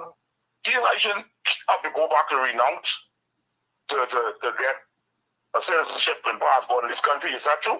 You know, I'm going to discuss our plans and what our strength is live. Because Brave them watching. Just bothering me, man, Lincoln, man. Because if these people come and vote, we lost, we done. We done more of them than us, Lincoln. Way more. There's more than one way to skin a cat, all right? Way more, Lincoln. If we get these people to the voter stand, we gone. We done. We finished. That's bothering me. You know? If we want to let them finish us, then it's up to the Bahamian people. There are more Bahamians. This is the last election that we're going to be the majority. Now, if persons caught up on their little PLP F&M thing and they want to let our country go and these people take over our country, then that's on them. Democracy means you have a right to mess up your country too. You have a right to do that.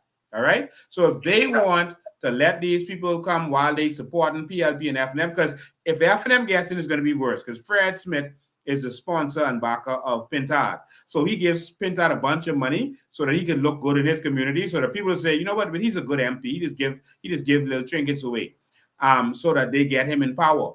And if they get him in power, everything Fred Smith them been fighting for, they will get. They'll be able to give citizenship to who they want because now they have the pen. They will be able to build houses for them and fund them if they want to, just like Brave is doing right now. If Fred Smith them get in there through Pintard, it is going to be over. All right? If Brave Davis am allowed to continue, it is going to be over. We have to fight Bahamas. Then I can tell you one thing, Lincoln, I trust you. Right? I trust you. And if you say you got a plan, then I will do in your plan. Yes, we do. You see this lawless raping and thing what's going on, right? Remember, they don't care unless it come to their door. Yeah. Leslie Miller about how he try hang them boys when he dope dealing son get killed. Remember that? Yeah. You remember that? Yeah. They don't remember nothing until it come to their door, you see? When it come to their doorstep, then they have a big problem. You see? Now, all right. Let me. You are right. Let me break down this for you a little bit more. Wayne Monroe is the Minister of National Security. Why would he push a law to stop crime when his law firm is still operating and they still representing these criminals? It's just that he can't be the one going to court for them, but they go in this law firm. So why would he do anything that is going to stop or discourage them? Why would he stop them from doing crimes when they still go in his law firm? Brave Davis law firm still exists. He still have a law firm. Now, he can't be the one in there going to court, et cetera, but he have the fellas in there making the money coming to him. Him and Wayne Monroe are technically still representing criminals. So why would they do anything to hurt any of their clients right now? Why would they? What I can't understand, Lincoln, is how can you be so greedy, man? I can't believe that, man. These niggas crawling overfull. They crawling overfull, man. We have people on the side of the road, people eating out the dumpster. They crawling overfull, man, Lincoln. I don't know, man. God got to do something, man. God got to do something, man. This can't be right. Yeah. These niggas crawling overfull, Lincoln. They have more than they can spend, man. Come on, man. Why they want to do this to us? Why they want to do this, man? This is sad, man. This is sad. All right. Thanks for your call, man. Yeah, man. So again, you all understand that, right? Like it's happening right in our faces, and they just think we so still dumb that we won't do anything. Wayne Monroe Law Firm still exists. He still owns that. He's still going to benefit. Brave Davis Law Firm still exists. Why would they have clients now? You think they could change a law or do anything to hurt their present clients?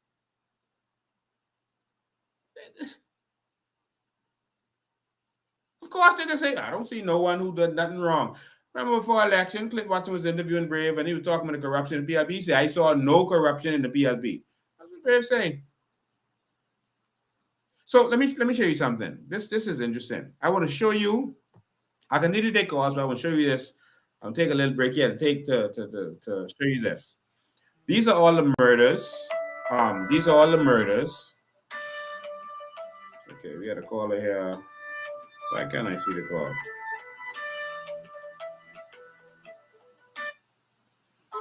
Okay, call. You can call right back because it was ringing, but I couldn't see where it was ringing. So just call right back. This is Thomas Reckley, was 44 years old, March 13th. All right. I was in police training at the time. And I remember us paying attention to that because we said, wow, there were no major crimes for a very long time after that. I didn't measure how long it was, right? But there was no major crimes. Like everyone said, oh, Lord, boy, this Ingram serious. He ain't playing. And then it was Dwayne McKinney. All right. Shortly after that, the 28th of March, 1996. And then there was Trevor Fisher.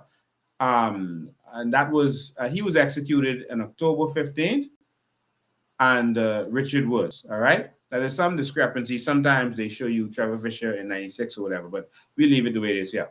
So October 15th, 1990, it's Trevor Fisher and Woods was October 15th, 1998. Sorry, I said 1990. I mean 98. All right. And so I'm going to show you something with this. And then the last one was David Mitchell in 2020.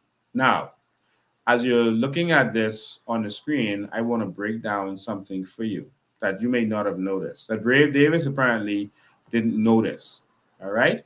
And so the first one was 1996.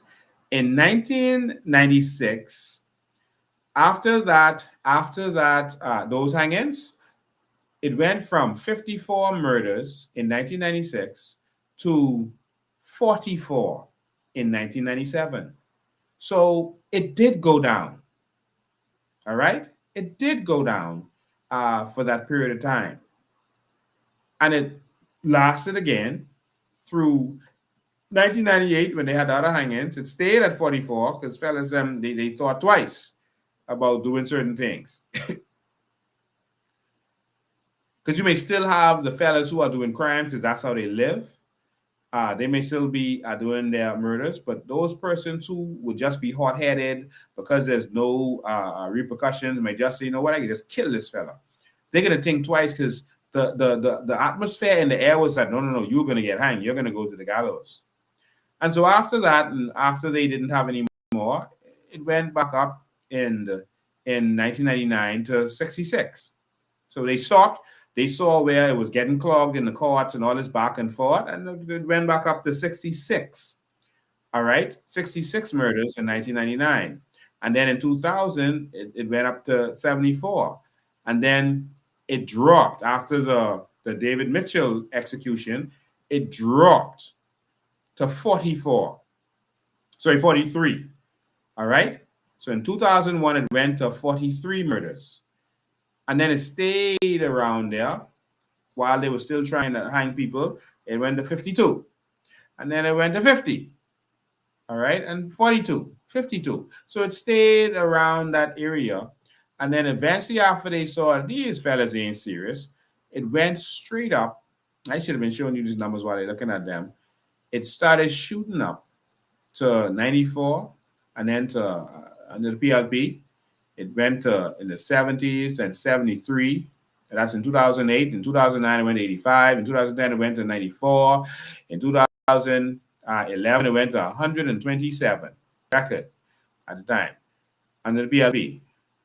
And then Ingram came in, 100, stayed in the hundreds, 111, 120, 123 in 2014, then 2015, 146. That was a record. It's under the PLP again. All right, under the PLP. So I might have said that wrong before. In 2012, that's when the PLP took over, and it went in the hundreds. Yes, that's correct. It went to record again, 146, then 111, then 122 in 2017. All right, so it continued to increase because they noticed no one getting hanged no more, no repercussions. But every time, if you look at the numbers carefully, it seems that when the hangings took place, people start to think twice because the number of killings went down. You understand? That's a simple matter. That's a simple thing to see. The government has all the data, so they can see this for themselves. So under the PLP this time, and again, 8035995 is the number, 8035995. Under the PLP, we've had over 400 murders, probably 430 now, something like that. And that's only in 3 years. Under the PLP, 2,402 murders. That's now probably 24, 30 or 40 something. Since that was done, since this graphic was done in August, I think. Under the FNM, 940 murders. That stays the same. All right. So we're not going to have a choice. Crime continues because they benefit from it. They make money from it. Your highlight bill, etc., continues because they make money from it. You don't get Crown land because they give Crown land to Arawak homes to be able to build low-cost homes that you will pay $500,000 for when you add up your payments, your fees, and all that kind of stuff. Every part of our suffering comes from the PLP and FNM, and they pretend to not be working together. I wish I could have shown you. I wish I could have shown you them in the house recently, last week. They were in the house and Pintard get up. We don't like this about the yak. We don't like this about the yak. I said, but we will vote for it. You see something that's wrong with it, but you will still vote for it. We saw Adrian White get up and say, oh, this means that the local government election supposed to happen in January isn't going to happen because this says the next election is going to take place in 2027. But we can still vote for it. It's like the FNM and PLP bosom buddies working together to screw the people. It's like like Brave and Pintard have just partnered. They've just partnered to work against us. Not only are they traveling together, working together, he said that's his cousin. And it's like he tries not to hit them too hard or with anything substantial.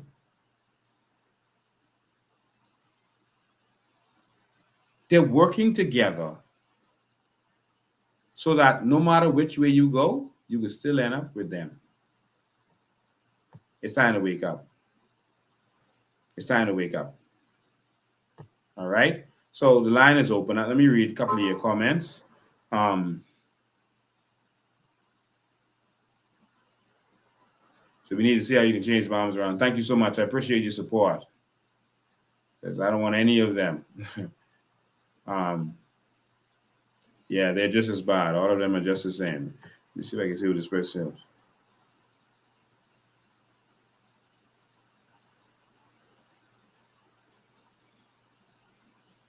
All right, I'm trying to read, yeah.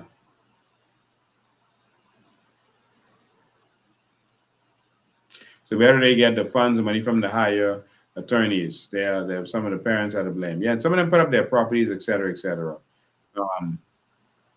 And you know, we got a lot of change to make. All right, we got a lot of work to do, and we got to get it done. We're going to get it done. We just need you to believe in change. All right. This here, we put a lot of pressure on them for a few years. Wayne Monroe and them, and they made certain promises. So we kind of forced their hand to do a sexual offenders register, especially after the baby Bella thing. We forced their hand to do a sexual offenders register. All right.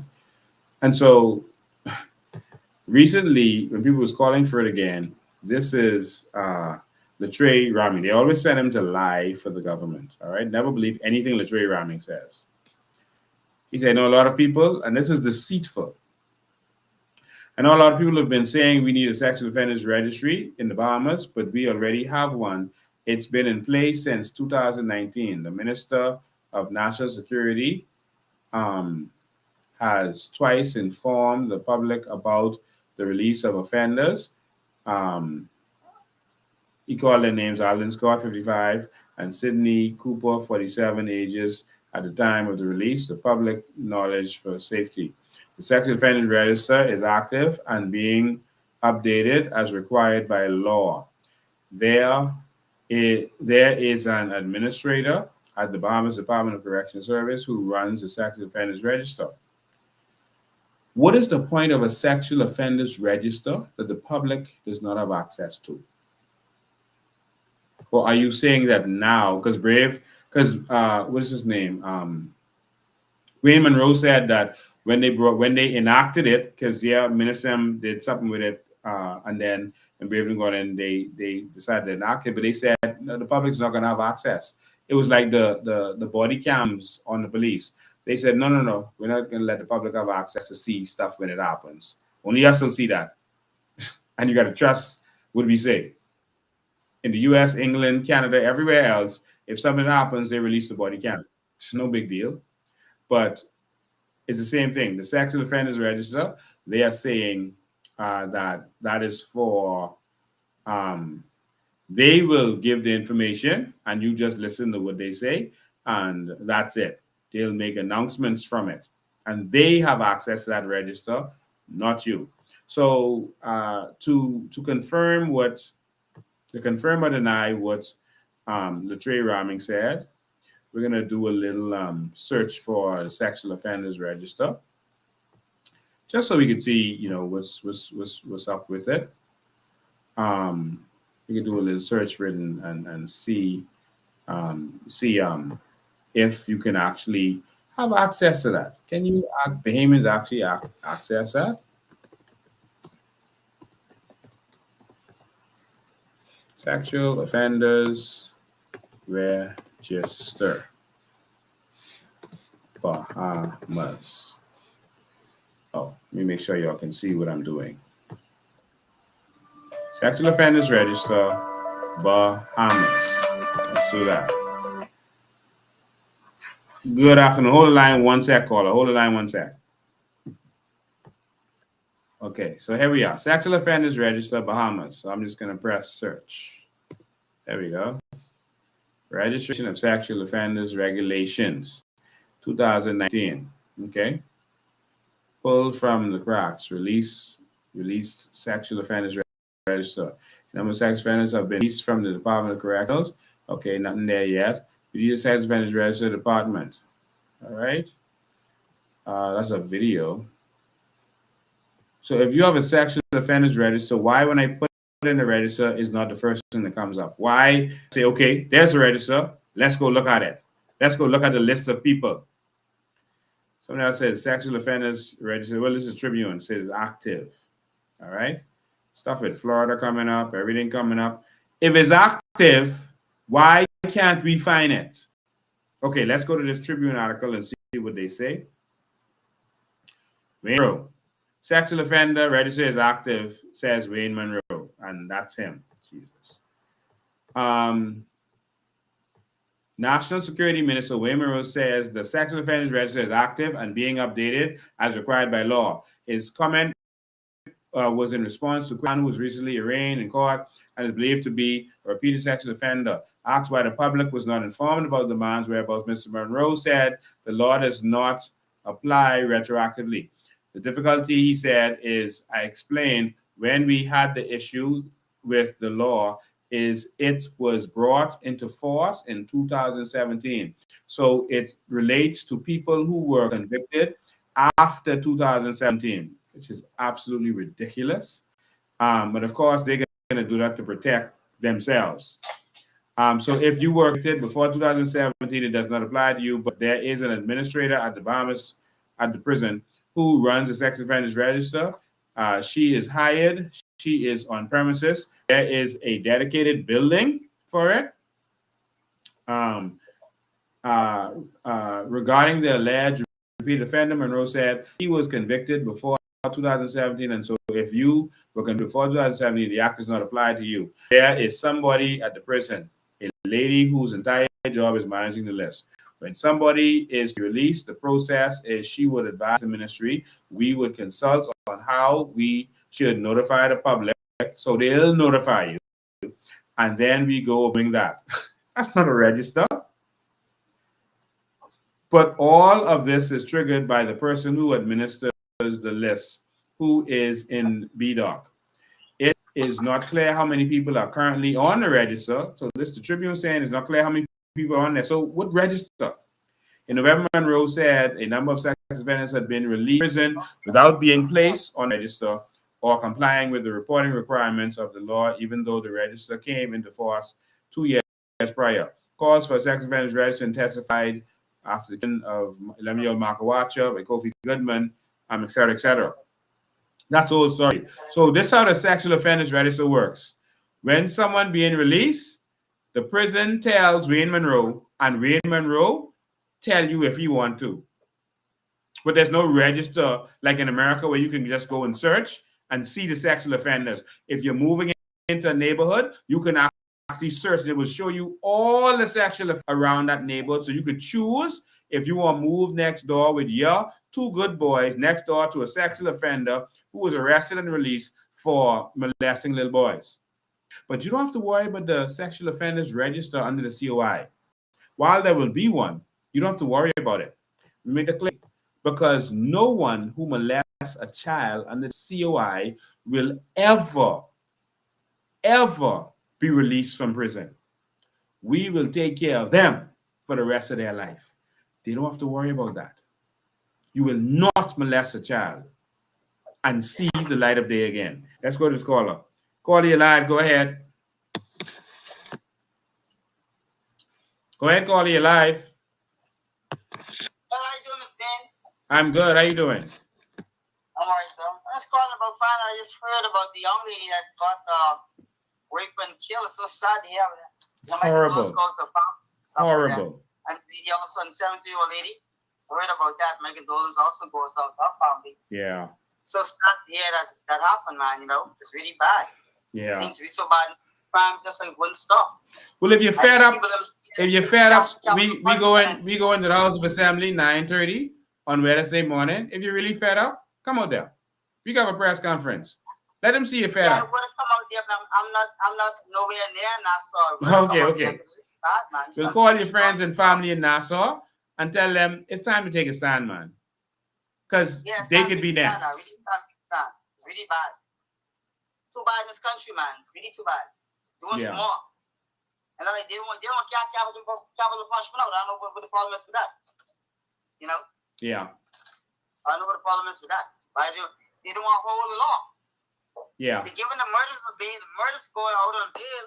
You might remember, I remember Ingram did a mandatory 2-year sentence if you were found with a gun, which still was light, and then 1 year off each bullet.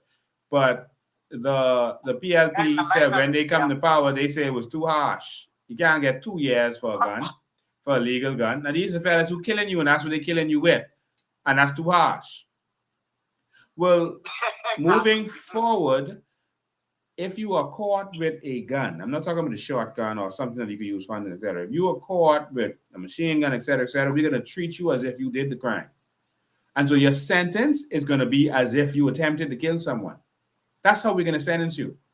So you could very well get life in prison for guns.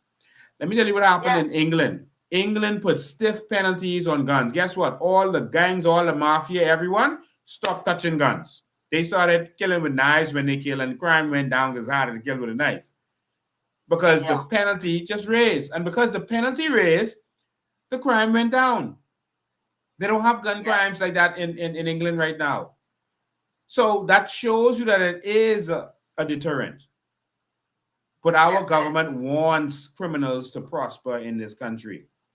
If we get you with a machine gun or one of those guns, or a prohibited gun, you are going to go to jail for life as if you attempted murder. Simple. They ain't going to pick up no gun no more. Trust me on that. Thank you for your call. Thank you for your call. No. We have to get serious with this. We have to get serious with this. And hopefully we don't have to wait till the COI comes. Maybe Michael Pintard, since I showed them how to draft a bill, maybe they can now draft a bill and table it in the House of Assembly to make sure we have stiffer penalties for guns. All right? It's simple. If it's a serious problem, why don't you take it seriously? Jesus. Why is that so difficult for politicians to comprehend? Why is that? And the next problem we're having is immigration. It's a serious problem that we're having, and it contributes to the crime because they're using the same methods that they use to smuggle people. They're using to smuggle drugs and guns.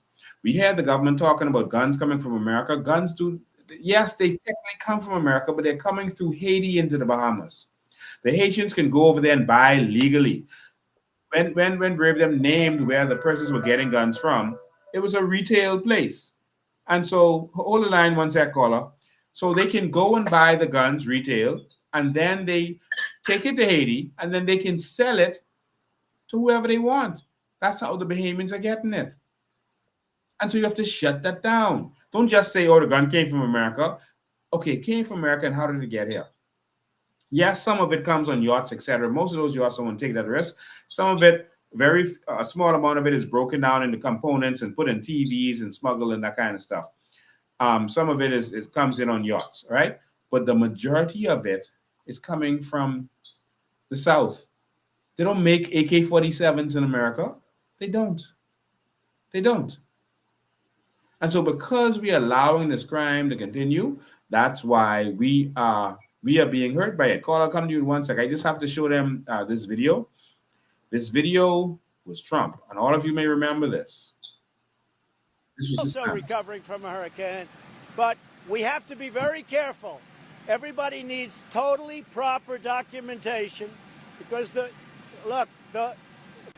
Bahamas had some tremendous problems with people going to the Bahamas that weren't supposed to be there. I don't want to allow people that weren't supposed to be in the Bahamas to come into the United States, including some very bad people and some very bad gang members and some very, very bad drug dealers. And so they were willing to let Bahamas come over with no documentation, though. But he said the reason we can't do it is because you have people from Haiti who are in gangs and bad people and stuff who are coming there. So we're now going to suffer because Brave them want to open our borders. Let's get this caller. Good evening, caller. You're live. Hi, good evening, Bahamas. Yeah, Lincoln, I wanted to probably bring it to your attention that all these people who got murdered, they name being recycled with the immigrants with coming in. I don't know. We need to investigate. Thank you. Because if you have all these people going in the graveyard, so these people could be getting names from there as well. Name and date of birth, who already died. Thank you, man. I appreciate that. I just want you to be aware of that. All right. Thank you, my brother. So we're going to be all over them. We just need you to do your job. We need you to stand up. We need you to spread the message. Don't get tired. Don't get lazy. Don't get shy. Because if you do, your country is going to be lost.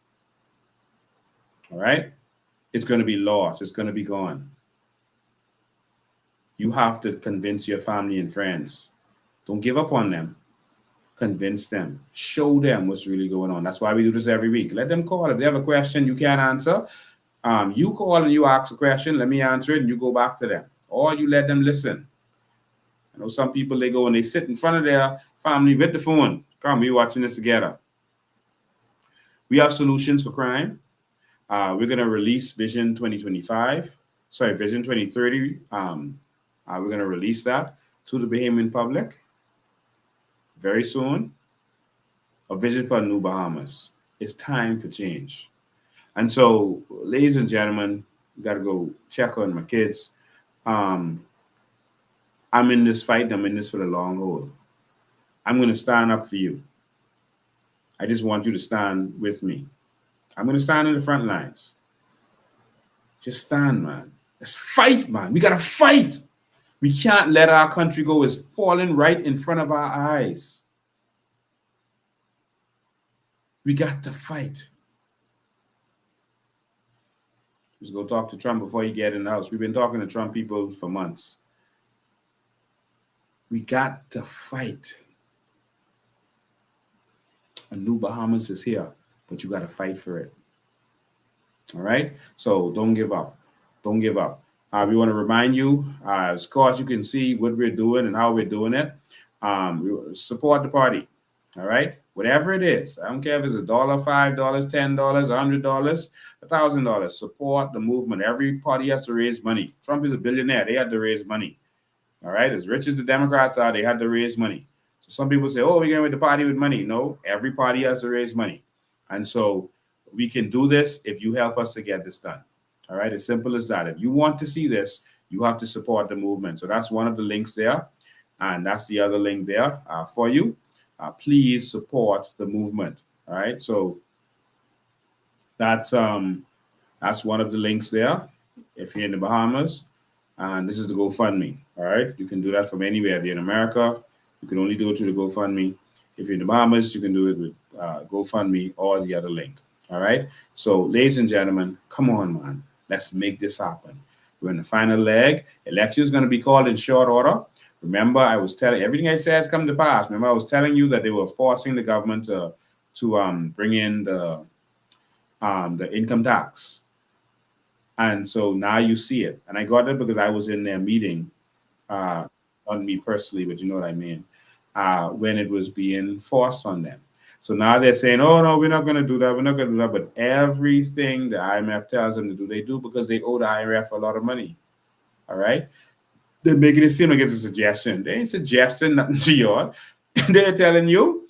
That's like the bank. The bank, if the bank sees that you're doing foolishness or you're bankrupt or something happens, the bank is going to call in their loans. Or they're going to tell you, you need to do this, that, and that. Or we can deal with you. And so every time the IMF makes suggestions to them, they end up doing it. Now, they'll let them have a little time to stall to get it done. But VAT, the IMF said it was going to do it, and they was denying it. Remember? They was denying it. VAT, no man, don't bring VAT on the people. But that was the IMF telling them to bring VAT. They denied it, and then they did it. They waited till after the election. So that's why they work together. So whoever wins, that's what they're going to do. So we got to be wise. All right? Let's stand up. Let's be wise. If income tax come, you finish. So fight. Talk to your friends and family. I see one person clicked on the link. One person clicked on the link or scanned it. But we need all of you to do so. I'll put them back up there in your chat again. That's the one if you're in the Bahamas. And this is the other one, wherever you are in the world. Come on. You got to fund the movement, support the movement. You see, we're traveling to all the family islands. We are getting it done.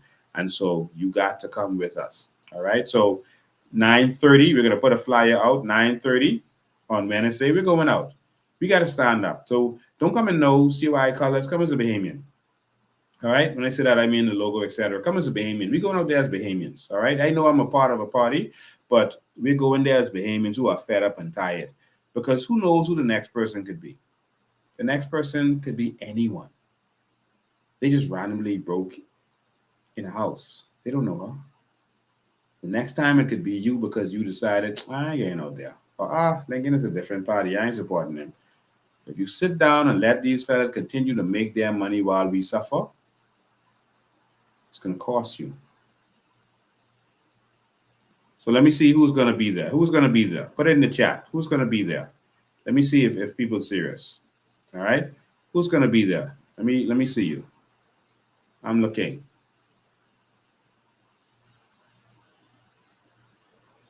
All right, let me see. I know there's a delay. Any of you going to be there?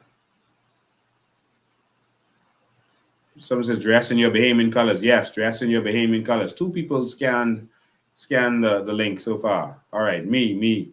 All right. So people saying they could be there. Awesome. Good to see that. Yeah, man, we got to make this happen. All right, who's going to be there? Me. Okay, that's another person. All right, Sandra Carey said is going to be there. Bing is going to be there. Jefferson is going to be there. Julie will be there. All right, Boss Lady will be there. Thank you so much. Yes, take some time off or go to clock in to work and then come back out there. All right. Joe Bet Mini said is going to be there. We're looking for Candy Foam and all these people who confirmed with murder. We're looking for the F&M to be there. They was out there singing. Well, we bringing you the document, and we're going to forward the document to Pintard ahead of time. All right? We're going to forward the document to Pintard ahead of time so he can't say, like how he said last time with the immigration thing. He said, well, I can't have anything to say about the document I didn't see. All right? But he didn't say that. I sent it to him, so he didn't want to see it. So we're going to deliver the draft documents to Pintard ahead of time to make sure that he has zero excuse. All right? He has no excuse. All right? No excuse. All right, who else is going to be there? Okay, me too. I will. Brian McCartney says yes. Pinewood always in the house. Yes, thank you so much. Let them see you can be there. All right? Thank you. It's encouraging. It's encouraging to see you. Say that you're going to stand up. We don't need another Bahamian to die. We don't need another Bahamian to die while these governments and oppositions are jokey and not doing what they're supposed to do. We have to stand up. Stand with me as I stand for you. All right? So the attacks against me are going to kick up.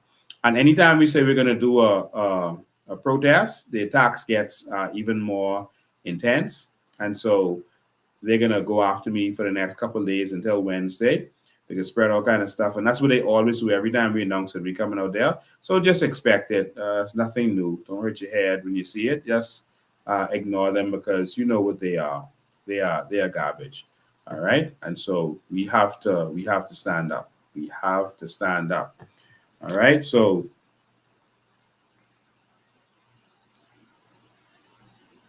just want you all to see this.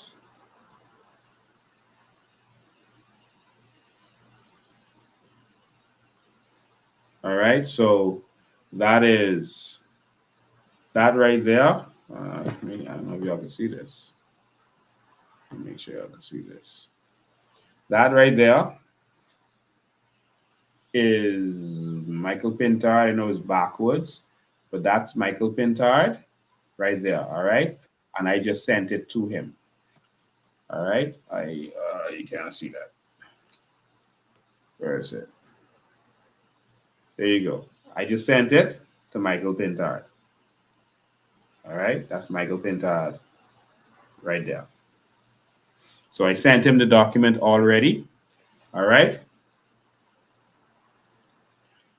So Michael Pintard has a document. I'm going to send it to Shannon Dawn Cartwright, etc. So 2 people clicked on the link to fund the movement. But we don't just need your encouragement. We need your presence when we call, and we need you to help fund the movement to make sure that this happens. All right. And so, but thank you so much for everything. Thank you for being here, for standing up for your country, for all those who are serious. Thank you.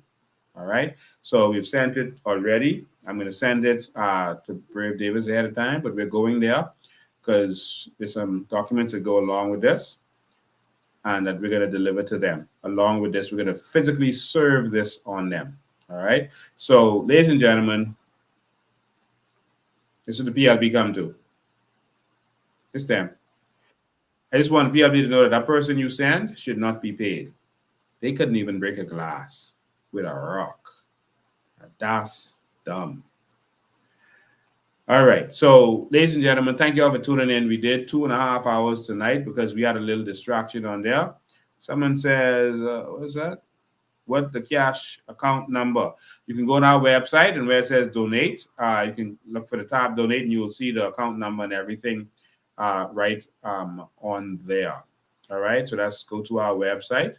Let me pull it up for you to make sure that you understand everything you need, all the information you need. Everything is on our website. The documentaries. Many of you have not watched the documentaries. You're following us, but many of you have just started following us, and you don't even know that we did documentaries with all kind of information, etc., etc. We want you to be in the know. Most of the people attracted to the COI are intellectual people. And that's because they are people who want to see the evidence, the proof. They want to learn. They want to study. That's the people that we have seen attracted to the COI so far. And you can see it even through our candidates, the kind of intellectual, educated persons that have come forward. You can see who's really attracted to the COI. This is our website that you're looking at. All right. And so on here, you can see the candidates. Some people are asking, who's the candidate for here? Who's the candidate for there, etc. Just go to the website, and you can see right here one of the menus. If you're looking at it on your phone, you can see on the top, on the right-hand corner, you're going to see the hamburger, they call it, with the 3 lines for the menu. You can go there on the website. It's here. So you can click on candidates, and you can see this intelligent crew ready to transform New Bahamas. You can see the candidates launch that we had. It was pulled down from the internet. It was pulled down from social media. Boy, they was attacking us. And so we put it on YouTube. All right. So you can watch it right here if you want to, but it was pulled down, ladies and gentlemen. That's the amount of attacks they're putting on us. But now they've gone to violence, and they've attacked me physically. I guess that was just to scare me and let me know that they're following me, because they thought I was going to release something. But here, the 2026 candidates. And so this is information on some of them, what they do. And then some of these, as you click on them, learn more, you get information. So they're still uploading information on many of them. But for example, if you click on one of them, such as Freetown, for example, you can see her speech right there that she did on that night, and you can see her resume. So it's right there. And then you'll be able to see information on all of us, on the leaders, and then they'll have something there for you to contact your candidate. All right. So outside of that, you can click on this donate button here. You see the donate button right at the top. If you want to donate, just click there, and you can pay membership dues, pay online, donate, use GoFundMe, or if you want to do the account, you can do it right here. All right. And so that's how you can donate to the organization. And again, remember, Vision 2025, the summary is here. We're going to put the whole thing up. It's just that when we did it, I'll be honest with you, that was during the lockdowns, and there was electricity problems. I think it was raining hard at the time also, and there was internet problems because the media couldn't even get on. And, I was talking fast, rushing, and some of the things I misstated. But everything is right there. We're going to upload the full thing, because we just have sections of it that we uploaded to make it easier. But the full 2 hour or 2.5 hour thing, we're going to upload. All right. But the full vision is coming up. So you can also see the vision on some things from Vision 2025, education, tourism, energy, good governance, etc. All of our documentaries are right here. Please go and watch the documentaries. Please go and watch these. The information is right there. The documents, everything that was signed, everything is right here. All right. So, ladies and gentlemen, what you need is on the website, and make sure you're part of one of our groups, and so you can be in the know in what we're doing. Right now, we have to give all our information publicly so that our people can get it. But we want you to make sure that you get in one of our WhatsApp groups so that you can make sure you're fully informed, and it can come to the point where we can stop saying what we're doing live for everyone to see. All right. But ladies and gentlemen, the attacks are going to start. It has started. And so I just want them to know that anyone you send, don't miss. All right. Don't miss. I think that's petty and disgusting what the Progressive Liberal Party, I believe, did today. All right. So that was 2 fellas. So we saw you. and there was a government car parked across the street in front of cameras. Am I going to make a police complaint? No. Time to waste.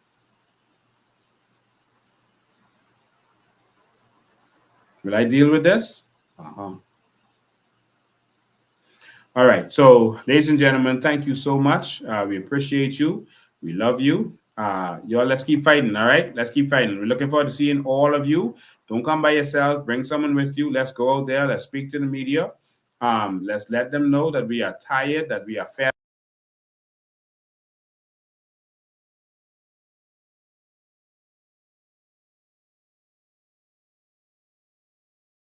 to see the change. All right. Let them know that we want to see the change. Okay. 3 people have clicked on the thing now. And so, but we need all the help that we can get. Make sure you're a part of it. All right. There was a lot more I wanted to talk about today. So look at you trying to get killed. Don't miss. That's scary. They get hit or miss. It doesn't happen. The new Bahamas is going to happen. There's nothing they can do to stop it. All right? Nothing. We have zero fear. Zero fear in anything that they can do to us. For we know my favorite scripture, for I know that the Lord is my keeper, and I will not fear anything that man can do unto me. They can't touch me unless he delivers me to them. Their job now is to try to set me up with something to discredit me. They don't want you listening to me. They want to be able to legitimately say he lied. All right? Or they want to get something to legitimately say he's a crook. All right? Because they say stuff now, but it isn't sticking because it's foolishness. It's just a bunch of lies. So they want to discredit me somehow. That's what their mission is. So I'm not worried about that part of it. If they kill me, everyone know it's them. Everyone. All right? So we're not worried about them. I have full faith. We are going to the new Bahamas, and we're going to get there. And I will get there with you. So don't hurt your head. Someone says landslide 2025 or 2026. Yes, landslide is coming. Thank you so much, ladies and gentlemen. And thank you, everyone in Abaco, for coming out. You did a good job. You packed the house, and we're getting ready to roll. So Exuma, Michael, everywhere else, we're coming soon. Cat Island, we're coming soon. All right? So, again, support the movement because we got work to do. All right? God bless you. We love you. And we'll see you soon.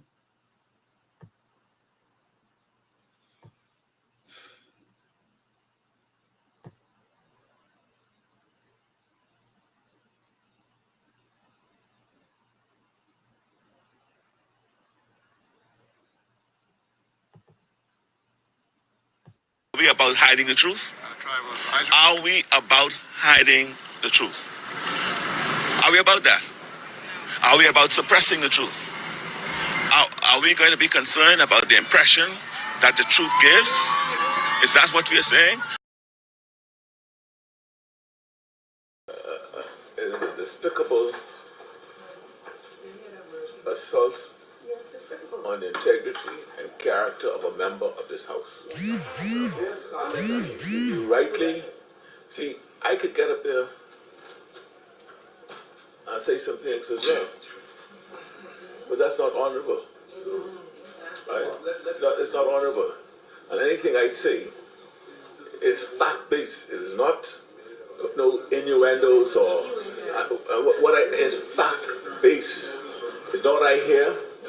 It's not what I hear or what somebody told me, or that, right? And so it's left out there. Right? Anyone could interpret it the way they wish. Right? Anybody could interpret it the way they wish, and say I can leave it there. What you gonna leave there? What you gonna leave there? And how you? I mean, no, it's a deputy speaker. There's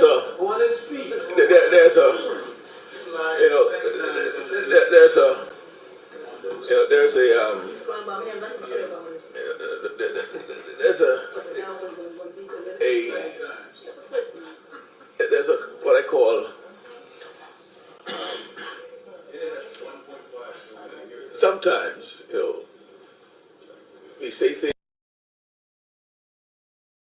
Zapase! Zapase!